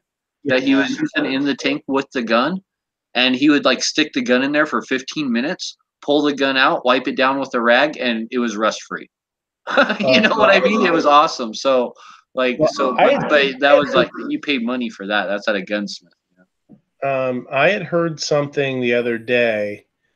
I was listening to a chat, and they were talking about that sort of that phenomenon where, what do they call it? What did they call it? Electrolysis? No, they called the bar something. They called the bar something. Basically, yeah, you put an anode. Basically. And a cathode? I don't remember now, but they called the piece of metal that you use. They would put they use it with bridges and stuff too. If they'll put a piece of softer metal. Oh, it's called a sacrificial, yeah. So that's it's a sacrificial. Yeah. Exactly. Yeah, sacrificial. So we'll use that with like iron gas pipelines, burying them in the ground because iron rusts, right? Well, we're burying these iron pipes in the ground. Granted, nowadays, not in the old days, but granted, nowadays we're coating them with like a plastic sleeve and stuff like that. But still, there's a potential there for water to get in rust, right? So whenever we bury iron pipe in the ground, we have to bury these bags of magnesium shavings in burlap sacks every so distance, depending on how big the pipe is. So with the pipe, and then that acts as a sacrificial media. And so now the pipe, instead of only lasting like its lifespan being between like 10 and 20 years in the ground, because we added that, now its lifespan's 40 to 50 years. Right. So it can double to triple its lifespan. Just by adding bags of magnesium shavings. Yeah, that was an amazing concept. You know what I mean? It's kind of to think about that actually working. Yeah, that's neat. Oh, yeah, I don't know. I just the 22 is, like I say, the barrel of the 22 was pretty banged up, so I reblued it, and it's not horrible. It just doesn't have a real good dark blue to it. It's kind of hazy. But that was a cool project. And then the 12 gauge I wasn't super worried about, but because it's an inexpensive gun. So if you want your bluing to come out perfect next time, it's all about how shiny the metal is underneath and how like clean and pristine and shiny. So you have to polish that barrel to where it's like a mirror, right? And then blue it, and then your bluing will come out looking just beautiful. But your barrel, like that raw steel, has to be like a mirror finish to begin with, or you'll never get it looking good, right? Well, that, and when I actually put the stuff on it, whatever you want to call it, it's not a dye, obviously, but that when you wipe it on and it gives it the blue color. I definitely should have went a little bit slower, and I definitely should have given it a little bit more time in between. I should have taken my time more, and I kind of rushed it a little bit, and I was like, oh, that looks pretty good. And then afterwards, it was like, after the course of a couple of weeks, when I looked at it, I was like, man, you could start seeing the imperfections and stuff like that. So if you look at the original bluing, it's more browning. It's more, it looks like flat dark earth. And I actually it's not as good as far as being corrosion resistant as like bluing that we've been used to for the last 100 years. But it was definitely more tactical being like all flat dark earth, right? So like our forefathers back in the Revolutionary War, they knew all about tactical bluing. Yeah. So it's cold, hot blue. And I showed a pistol from Auto Ordnance a couple of weeks ago on the show. It's case hardened frame, case hardened slide, sharp, really, really cool. I don't know if you've seen them, but if you're getting bored one of these days, Google it. The auto ordnance case hardened 1911s. They're super sharp looking. It's really cool. But that, yeah, the 8mm is the one that really got me. I was like, holy shit! And I just destroyed a 80-year-old rifle. You know? Probably not 80. Made in 43. Made in 43. So not 80, but 70-year-old rifle. That's a cool piece. Though. I love that. I love that rifle. Did that one clean up okay? Mm-hmm. Yep. Good. Yep. But that's what I mean. I fought with, even with the desiccant packs, or the desiccant, you know, the dehumidifier or whatever. I struggled with it when I was using like CLP or REM oil or even, you know, or whatever. I struggled with it. I had to baby them. I had to really keep an eye on them really well until I switched over to this stuff. And this stuff has been awesome, man. I keep telling. Next time I order anything from Amazon, I want to get one of the jugs of it just to have the damn stuff because it's, you know. Well, I really appreciate the tip, man, because again, I haven't bought a safe yet, but I need to. So, yeah. And I'm in North Carolina, which is a little more humid than mid-PA. Yeah. Yeah. Well, a lot of it depends on humidity and what the temperature you keep your house at and how your air conditioning is and all that kind of stuff. You know, we keep our house pretty cool. So, you know, you definitely. And when I Googled it, man, you know, when I Googled gun safe, all you just do is if you hit gun safe and Rust and hit images on Google, it's sickening. People put the pictures up and you're like, oh my God, one of the ones that I first saw was a guy that was deployed in the military, and same thing, kind of didn't know, I guess, you know, and he was gone for I don't know how long, a long time. Came back and opened up his safe, and they showed pictures of it. And it was just like his guns looked like they were at the bottom of the ocean for years or something. Man, they just horrible. How heartbreaking is that? Yeah, and there's some of that stuff is, I mean, it's not easily fixed. You know, I mean, it costs a shitload of money to have somebody professionally re-blue and do all that kind of stuff. I mean, it's no joke. So. Well, dude, I've loved your shows for the last several months, but I mean, this one tip is worth my subscription price. So. Oh, I appreciate it. Yeah, because you're paying someone to do like a day or two of prep work for like 20 minutes in a tank and stuff, right? Like you're like I was telling you, it's all about that prep work and like guys are literally spending all day on one rifle, just like polishing one rifle, if not 2 or 3 days. Depending on whether it's bluing or titanium nitriding or gold plate, like depending on what, you know. Oh, dude. Yeah. Oh, yeah. They could be sitting there. You could easily be, let's say like you had an AK-47 and you wanted it titanium nitrided, so you had a gold AK. You could be just in the polishing of that gun, of the receiver and barrel and everything, the gold plate, just in the polishing at a professional company, $600 or $800. That's just polishing. That's just stripping the finish and making it shiny. Bare metal. Crazy. Bare metal. Like literally just sitting there with buffing wheels and like, you know, chrome polish and stuff, right? But and that sounds like a lot of money, but like they're literally doing that for like 2 days straight on your gun. You know? Yeah. That's crazy, man. It's kind of like, you know, changing your oil every 5,000 miles versus 30,000 miles.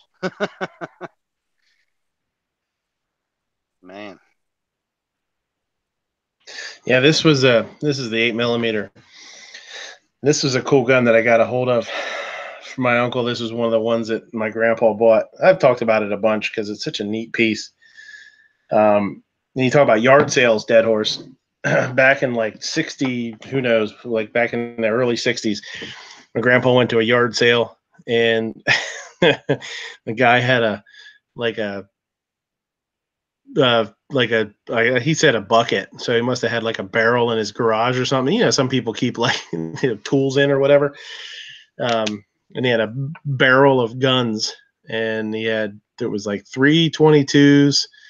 It was I think a shotgun. It was either a 16 gauge bolt action shotgun, which is the first shotgun I used to hunt. I hunted with, which is kind of odd to begin with. Yeah. And I actually want to get that from my uncle just to play with it one of these times, because it had. I remember he had when I hunted with it when I was a kid, it had like a camo wrap on it, like a crappy tape camo wrap. And I want to see if I can get that from my uncle and take that tape off and see what's underneath. You know what I mean? But that was what kind of 8mm did you say you have? Is that a Mauser? It's a Mannlicher. It's a G9840. It's a Hungarian rifle that when the Nazis took over Hungary, they took one of the Hungarian rifles and redid it. The Hungarian were using, okay, so before World War II, the Hungarians were using a rifle called the M35, and it was chambered in like 8mm rimmed. It was a rimmed 8mm, I believe. So when the Nazis took over Hungary, they liked the rifle and they wanted to. So they developed that into two different rifles: the M43, which is the Hungarian version, and the G9840, which is the Nazi or the German version. It's G9840 Gewehr, rifle. Mine's sporterized, which is kind of a bummer. So technically, you know what I mean? It should look like a Mauser where the stock comes all the way out to here. It's a 3-part stock, 1, 2, and it would, the 3 on the top. So this one's sporterized, but other than that, it's in really good shape.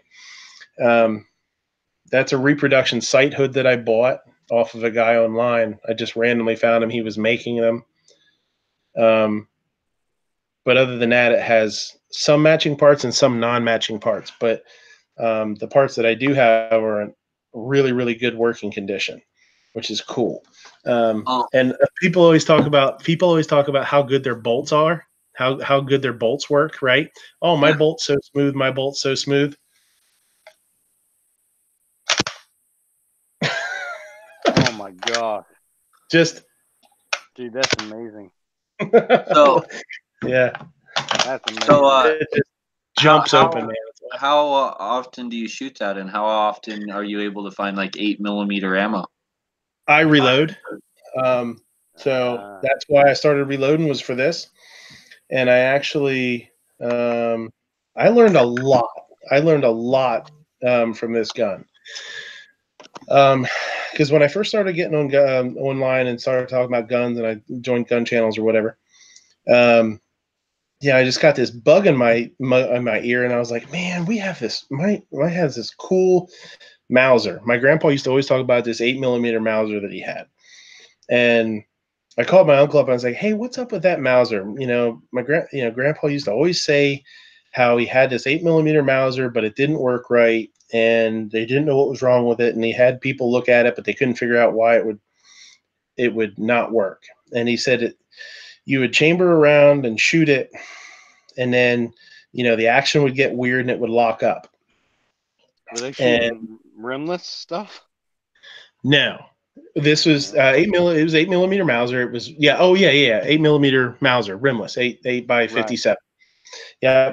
So, if you know much about 8mm, there's like a weird history with 8mm where it used to be 318 bore way back in the day, and then they changed it to 323, 323 8mm bore, and because of that, there's a lot of powder charge issues where like American ammo is loaded low because they're worried that back in the day the guys would be shooting the 323 caliber in the 318 bores and blowing up guns and whatnot. So there's a lot of weirdness with that, but also this rifle particularly has a really long throat. So the ammo that they had, because when I got the gun from them, we were up at camp and I pulled out my phone and I started Googling. I'm like, man, this rifle's really rare. This is not a common rifle. This isn't a Mauser at all. It's a Mannlicher rifle. It's a different action. It's, it's similar, but, very different. I was like, hey, this thing's pretty rare. They only made like a couple 100,000 of them or something like that.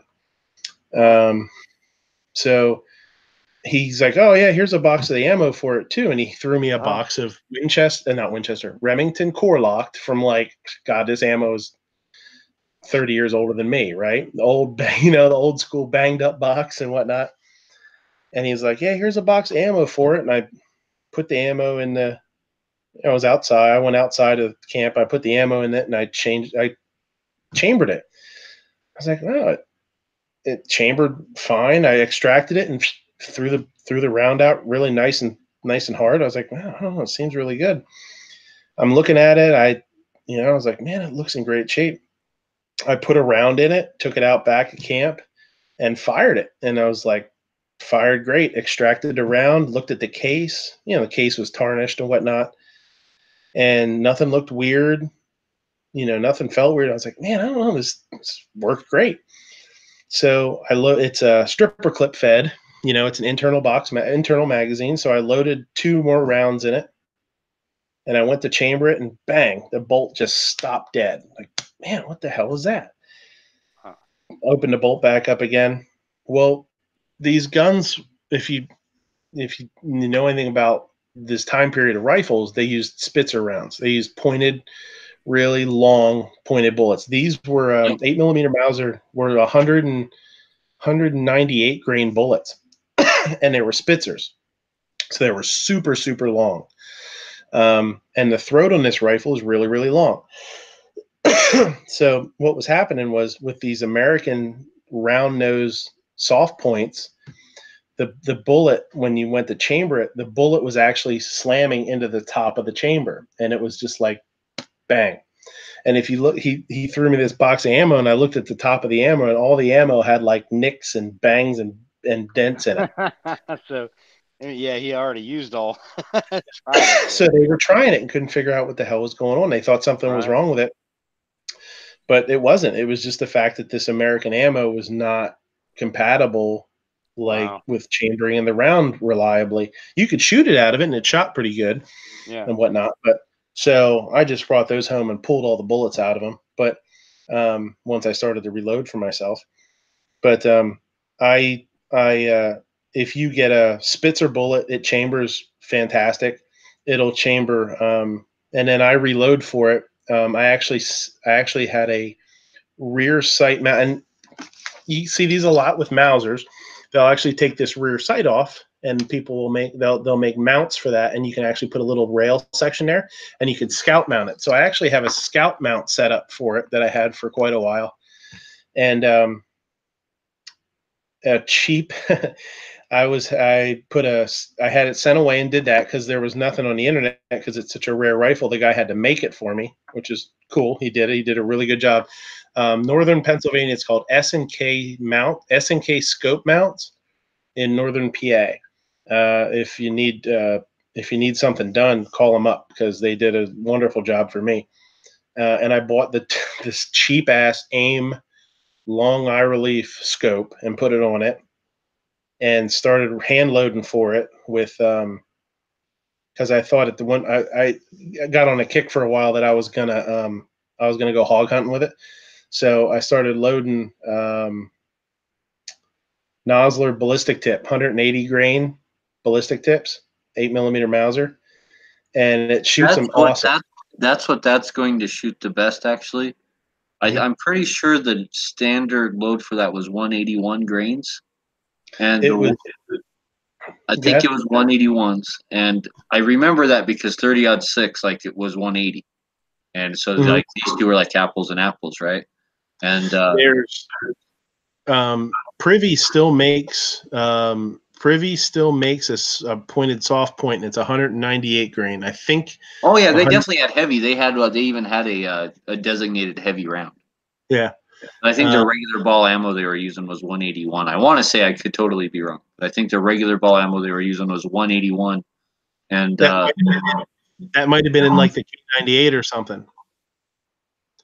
This is but they but I got in the I got this thing shooting sub MOA. I can shoot sub MO. I could shoot under an inch with this old bag. That's sweet, man. Yeah. So I took the scope mount off, and I put the rear sight back on it just because I like, now that I have a 308 now with a really nice long range scope on it and all that kind of stuff. I don't need to pretend this is a sniper rifle anymore. But that was kind of a exercise in, let's see how good I can get it to shoot without it being built for that. So it was kind of cool. Nice, Midnight. Yeah, it was fun. It was really, really fun.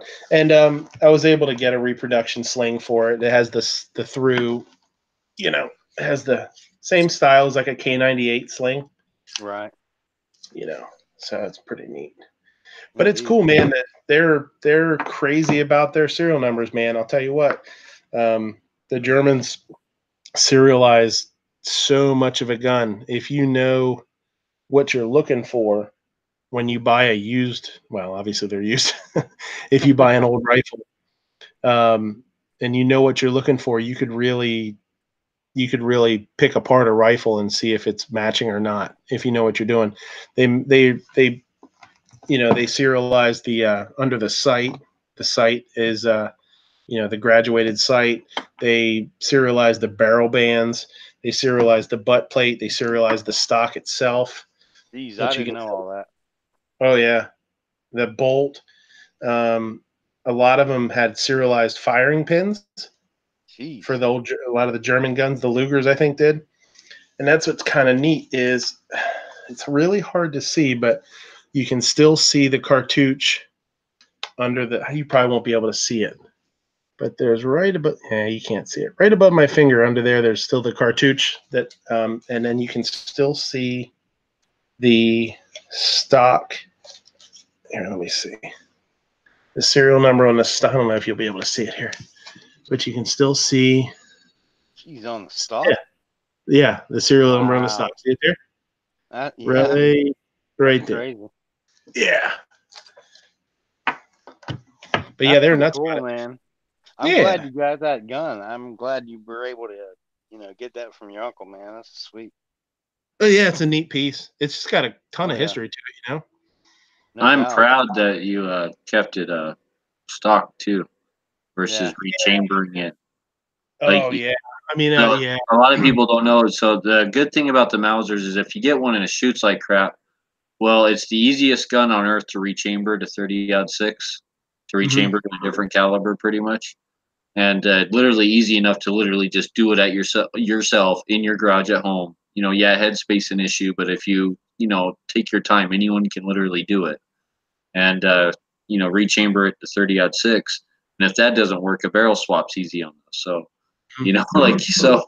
I mean, those guns are really easy to work on and mess around. And most people, most of those guns have been either rechambered to 30-06 or, have been chopped to some other caliber or, because those Mauser actions are desirable because they're strong and they work for a lot of stuff, so. They, you got a heck of a find there, Midnight. Yeah, I really, the biggest, it's kind of bittersweet because it's really kind of cool that it's a rare rifle, but at the same time, because it's rare, I can't get a new stock for it. I can't get an original stock. It's just, they're nowhere. You can't find them. You can't get them. I've called some places about them. And the only place I've ever found one as a reproduction stock, even as a reproduction, was in Germany. There was a dude selling them in Germany, which I wasn't really about to. I mean, it was like $500 for the set. Oh, is that all? Yeah, yeah, it was like $500 for the stock set.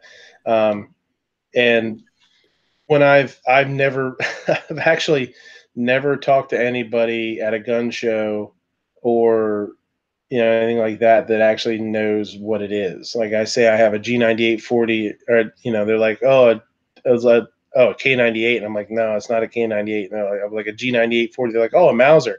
Like, no, it's not a Mauser.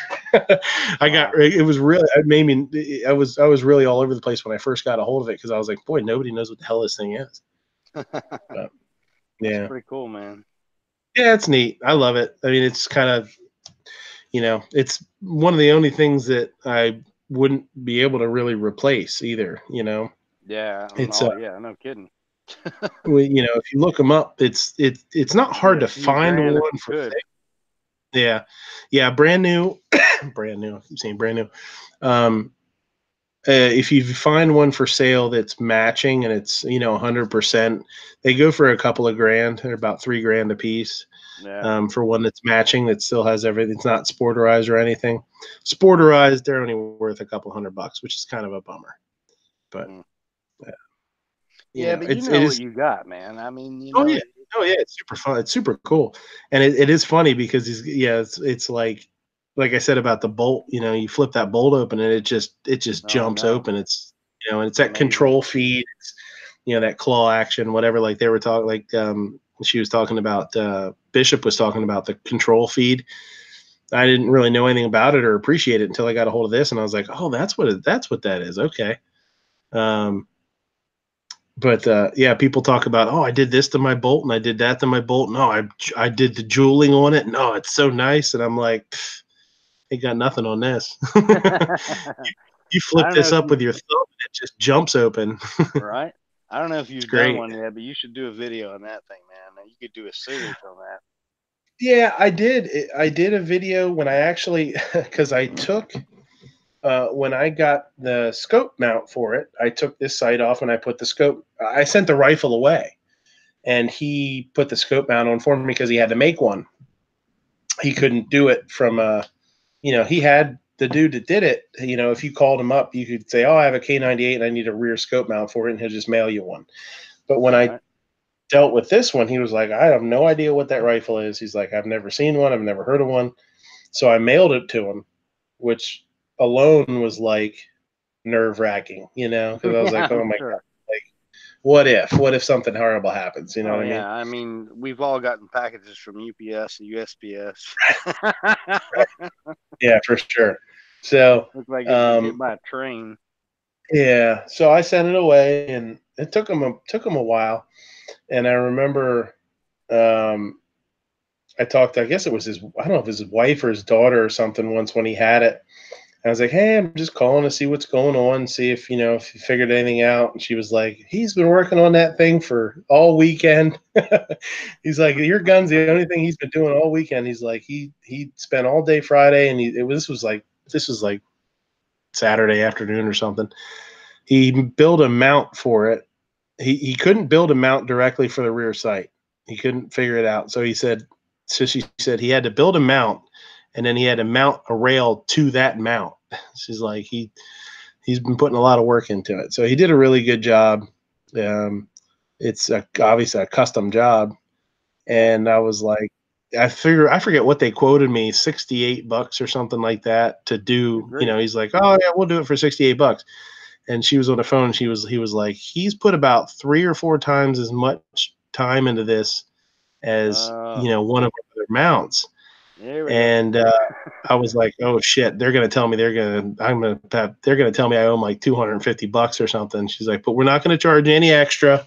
We quoted you a price and we're gonna stand by that. And he just wants to make sure the job's done right. And so S&K scope mounts. Yeah, I guess you found the right place. Believe me, if I need something, I'll be emailing you to get that name. Yeah. So it was, but yeah. So I do have a video, and it was of me taking Actually, it was one of my world's worst gunsmith videos. I've got a couple of those up, and it was me taking that mount off and putting the original sight back on, and taking about half an hour to figure out how the hell to do it because I suck.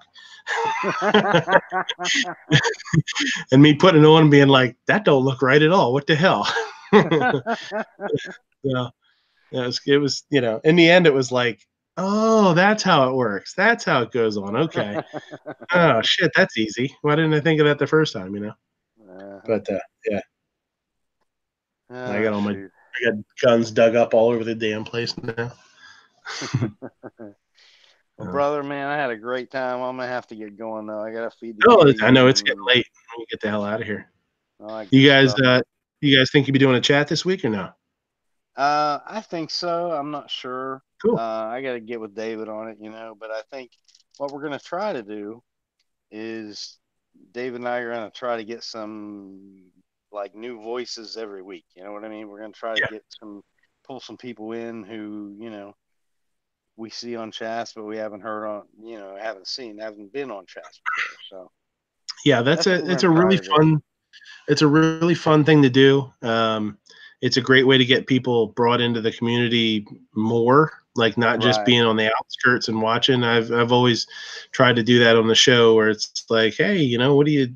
Because I mean, there's some shows out there that are very good. Very very produced. I don't want to say produced, but they're thoughtful. The hosts are very thoughtful about what they do, and they want Ghost and Clover and those guys are very they're on a mission to do the show, do the best show that they can, and there's honestly there's absolutely nothing wrong with that. I think that's what you should do. And then there's some shows out there that are more than willing to just like, hey, come on the bullshit. Talk about yourself a little bit. Let's get to know you. And I've always tried to do that because I think, hey, who am I trying to impress, right? So, well, yeah, that was kind of our whole thing. I mean, again, David came up with this idea, but it's just like, I don't want to say this in a negative way, but there are so many shows on so many different channels that still have at least 6 of the same 10 guys. Yeah, you know what I mean. And he was kind of like, let's bring some new blood in here, and I thought it was a great idea. So we're gonna try. No, it is, and like I said, you get some new people on, and it motivates them to be more a bigger part of the community, our community. You just want to, if you just want to size it down to gun channels and all of our friends here. But, you start becoming a little bit bigger part of the community. And what's nice is, you get somebody in the chat that's not necessarily a big part of our community. They start bringing people over from other chats and other organizations and stuff like that. And that's, it's like a natural way to kind of grow the group, And it's we cool. Definitely need to do that. So, yeah. So no, you guys had a great chat. It was really entertaining to listen to, and you did a wonderful job. Considering me and my personality, I appreciate that. That's a compliment. I get goofy sometimes. Yeah, well, you just gotta know when you can and when you can't, and that's that's all part of it. There's something for everybody, but that's what's kind of neat, Yeah. We all have our bad nights. Oh yeah.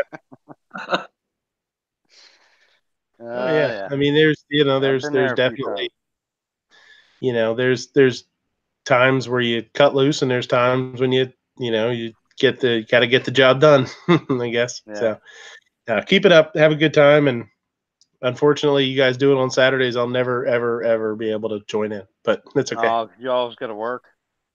Oh yeah.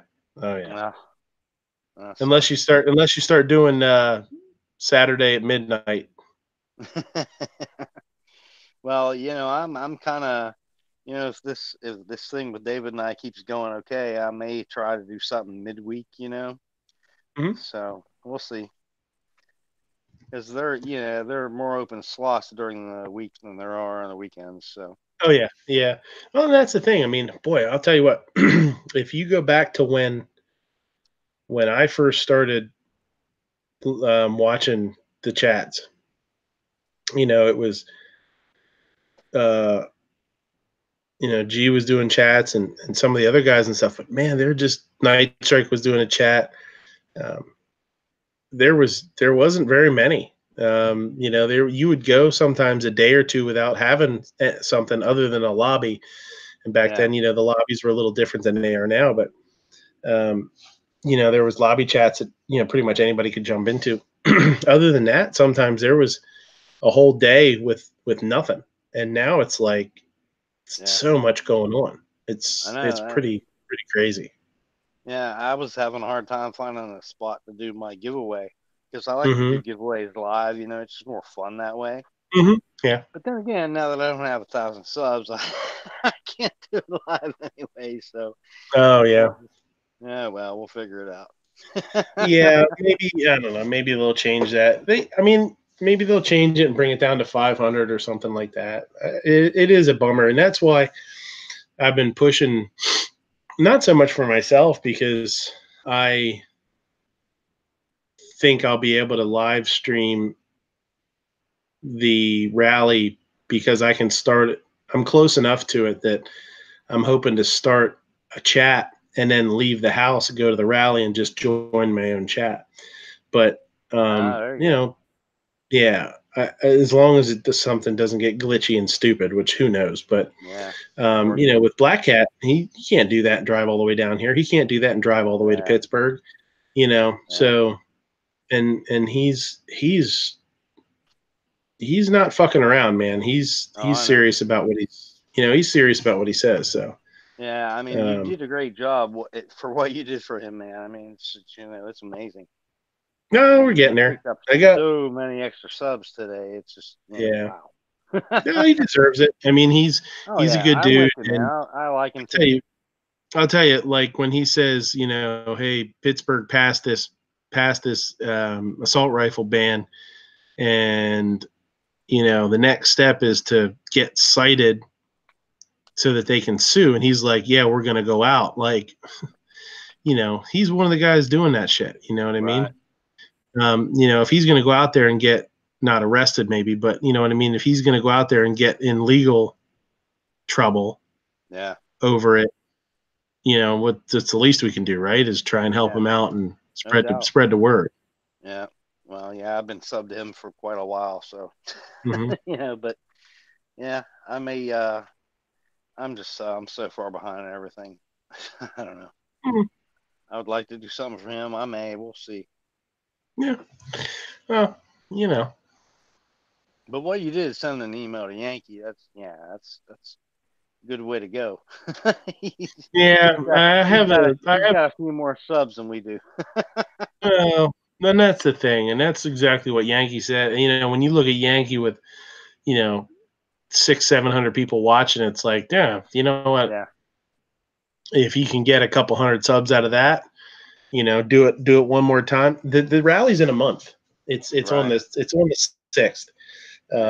So that was kind of my thing the other day when I saw the 1,000 sub thing happen.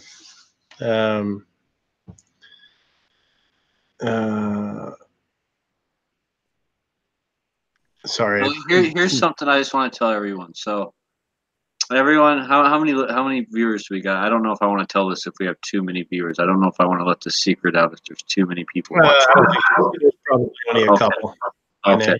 So we can do what most of the other famous YouTubers do, like Military Arms Channel, Iraq Veteran 88, and we can just buy our subscribers.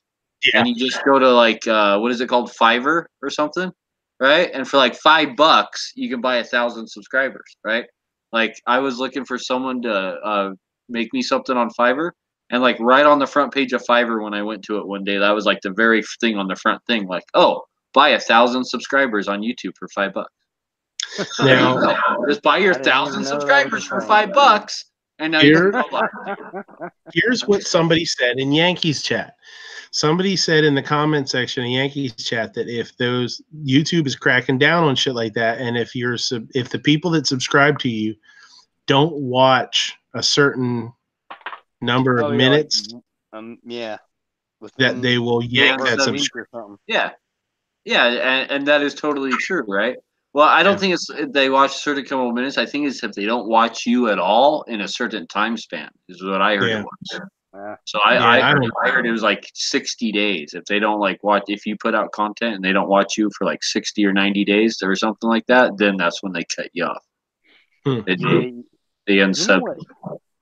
It's scary enough, because some of you guys know already. I'm involved in some coin channels too, because I'm kind of a coin collector, and I went to one night and somebody plugged my channel. I picked up, I don't know, 20 subs, something like that, and just trying to be cool, I subbed them back. So, and I clicked the bell, and like 2 days later, I get this notification from somebody I've never heard of, but it was, obviously one of those. And I click on it, and it's like this 12-year-old girl. I'm like, oh, righty then. And I mean, now she was talking about fishing, but still, I'm not gonna be the 47-year-old guy subscribing to a 13-year-old girl. Yeah, I don't care how good of a fisherman you are. Right. Well, that's not true. I guess if you're some like crazy professional fisherman, that might be interesting to watch. But oh my, I like, sorry kid, unsub. Well. It's all right. You're good. Dead horse. You got anything coming up? Well, I was gonna, have a thing today, but then I thought, I was like, oh shit, Gizzard Gary has like his thing, right? And then so I waited around for Gizzard Gary, and then they never went live, so I was like, god damn. Hate when that happens. Yeah, so I think if I don't see anyone else jump on it by next Saturday, like I'll let someone else have it that's like more of a content creator than me for sure. But if no one else jumps on it by next Saturday, I'll start a thing on Saturday mornings, at least so people have a thing to talk about guns in, right? Until like a real channel comes along anyway. Saturday I wish you luck with that, brother, but I'm not. I'm an insomniac, so the chances of me ever seeing you on Saturday morning are not real good. Well, we'll see. Like if I run it on Saturday, it's not going to be near as structured as like Travis. Like Travis is great at that, right? So if I run it, I'm probably going to start it and be like coming in and out, and I'll just let it run the 8 hours and just put the link out there on gun channels and stuff, and then people can just kind of come and go and talk guns as they want, right? Yeah, like that's the way I'm going to run it, because I'm not like I'm not one of those organized fellas. Yeah, I might pick you up sometime mid-afternoon.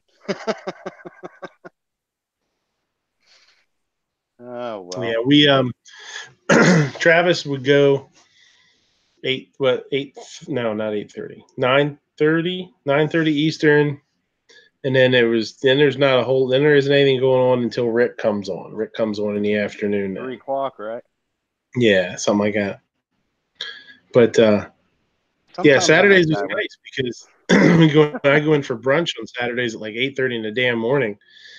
So it was nice to have that to listen to, Yeah. Yeah. So that's it. Let's call it a day. All right, fellas. Thanks for jumping in. Thanks for being part of the chatter. I appreciate it. Thanks. Yeah, absolutely. Thanks. I appreciate it. Anybody out there? PN Woods. Woods is still out there. Guy that comments. Rambo 1911. Who's that? Where's Woods at? Woods. Like when we get off air, get your ass in here. What are you doing? He's on spring break. I know he ain't going to bed, so yeah, you jump in here. Those teachers out there. I said I was giving Grim a hard time. They were. Oh, they're stinky too. They were showing. Grim was out there in Tulsa lounging around, bullshitting, and they're all in the camera. I was like, see, this is why kids can't read nowadays. The damn teachers are out there just playing around, going to gun shows, not teaching them nothing. Horrible. Sons of bitches. But I appreciate it, guys. Thanks. All right. Good night, Kinky. Got to say that. I don't want you to get mad at me. Good night, Kinkster. The Kinkster. Have a good one. Thanks for watching. See you next time. Bye. All right, fellas. Take care.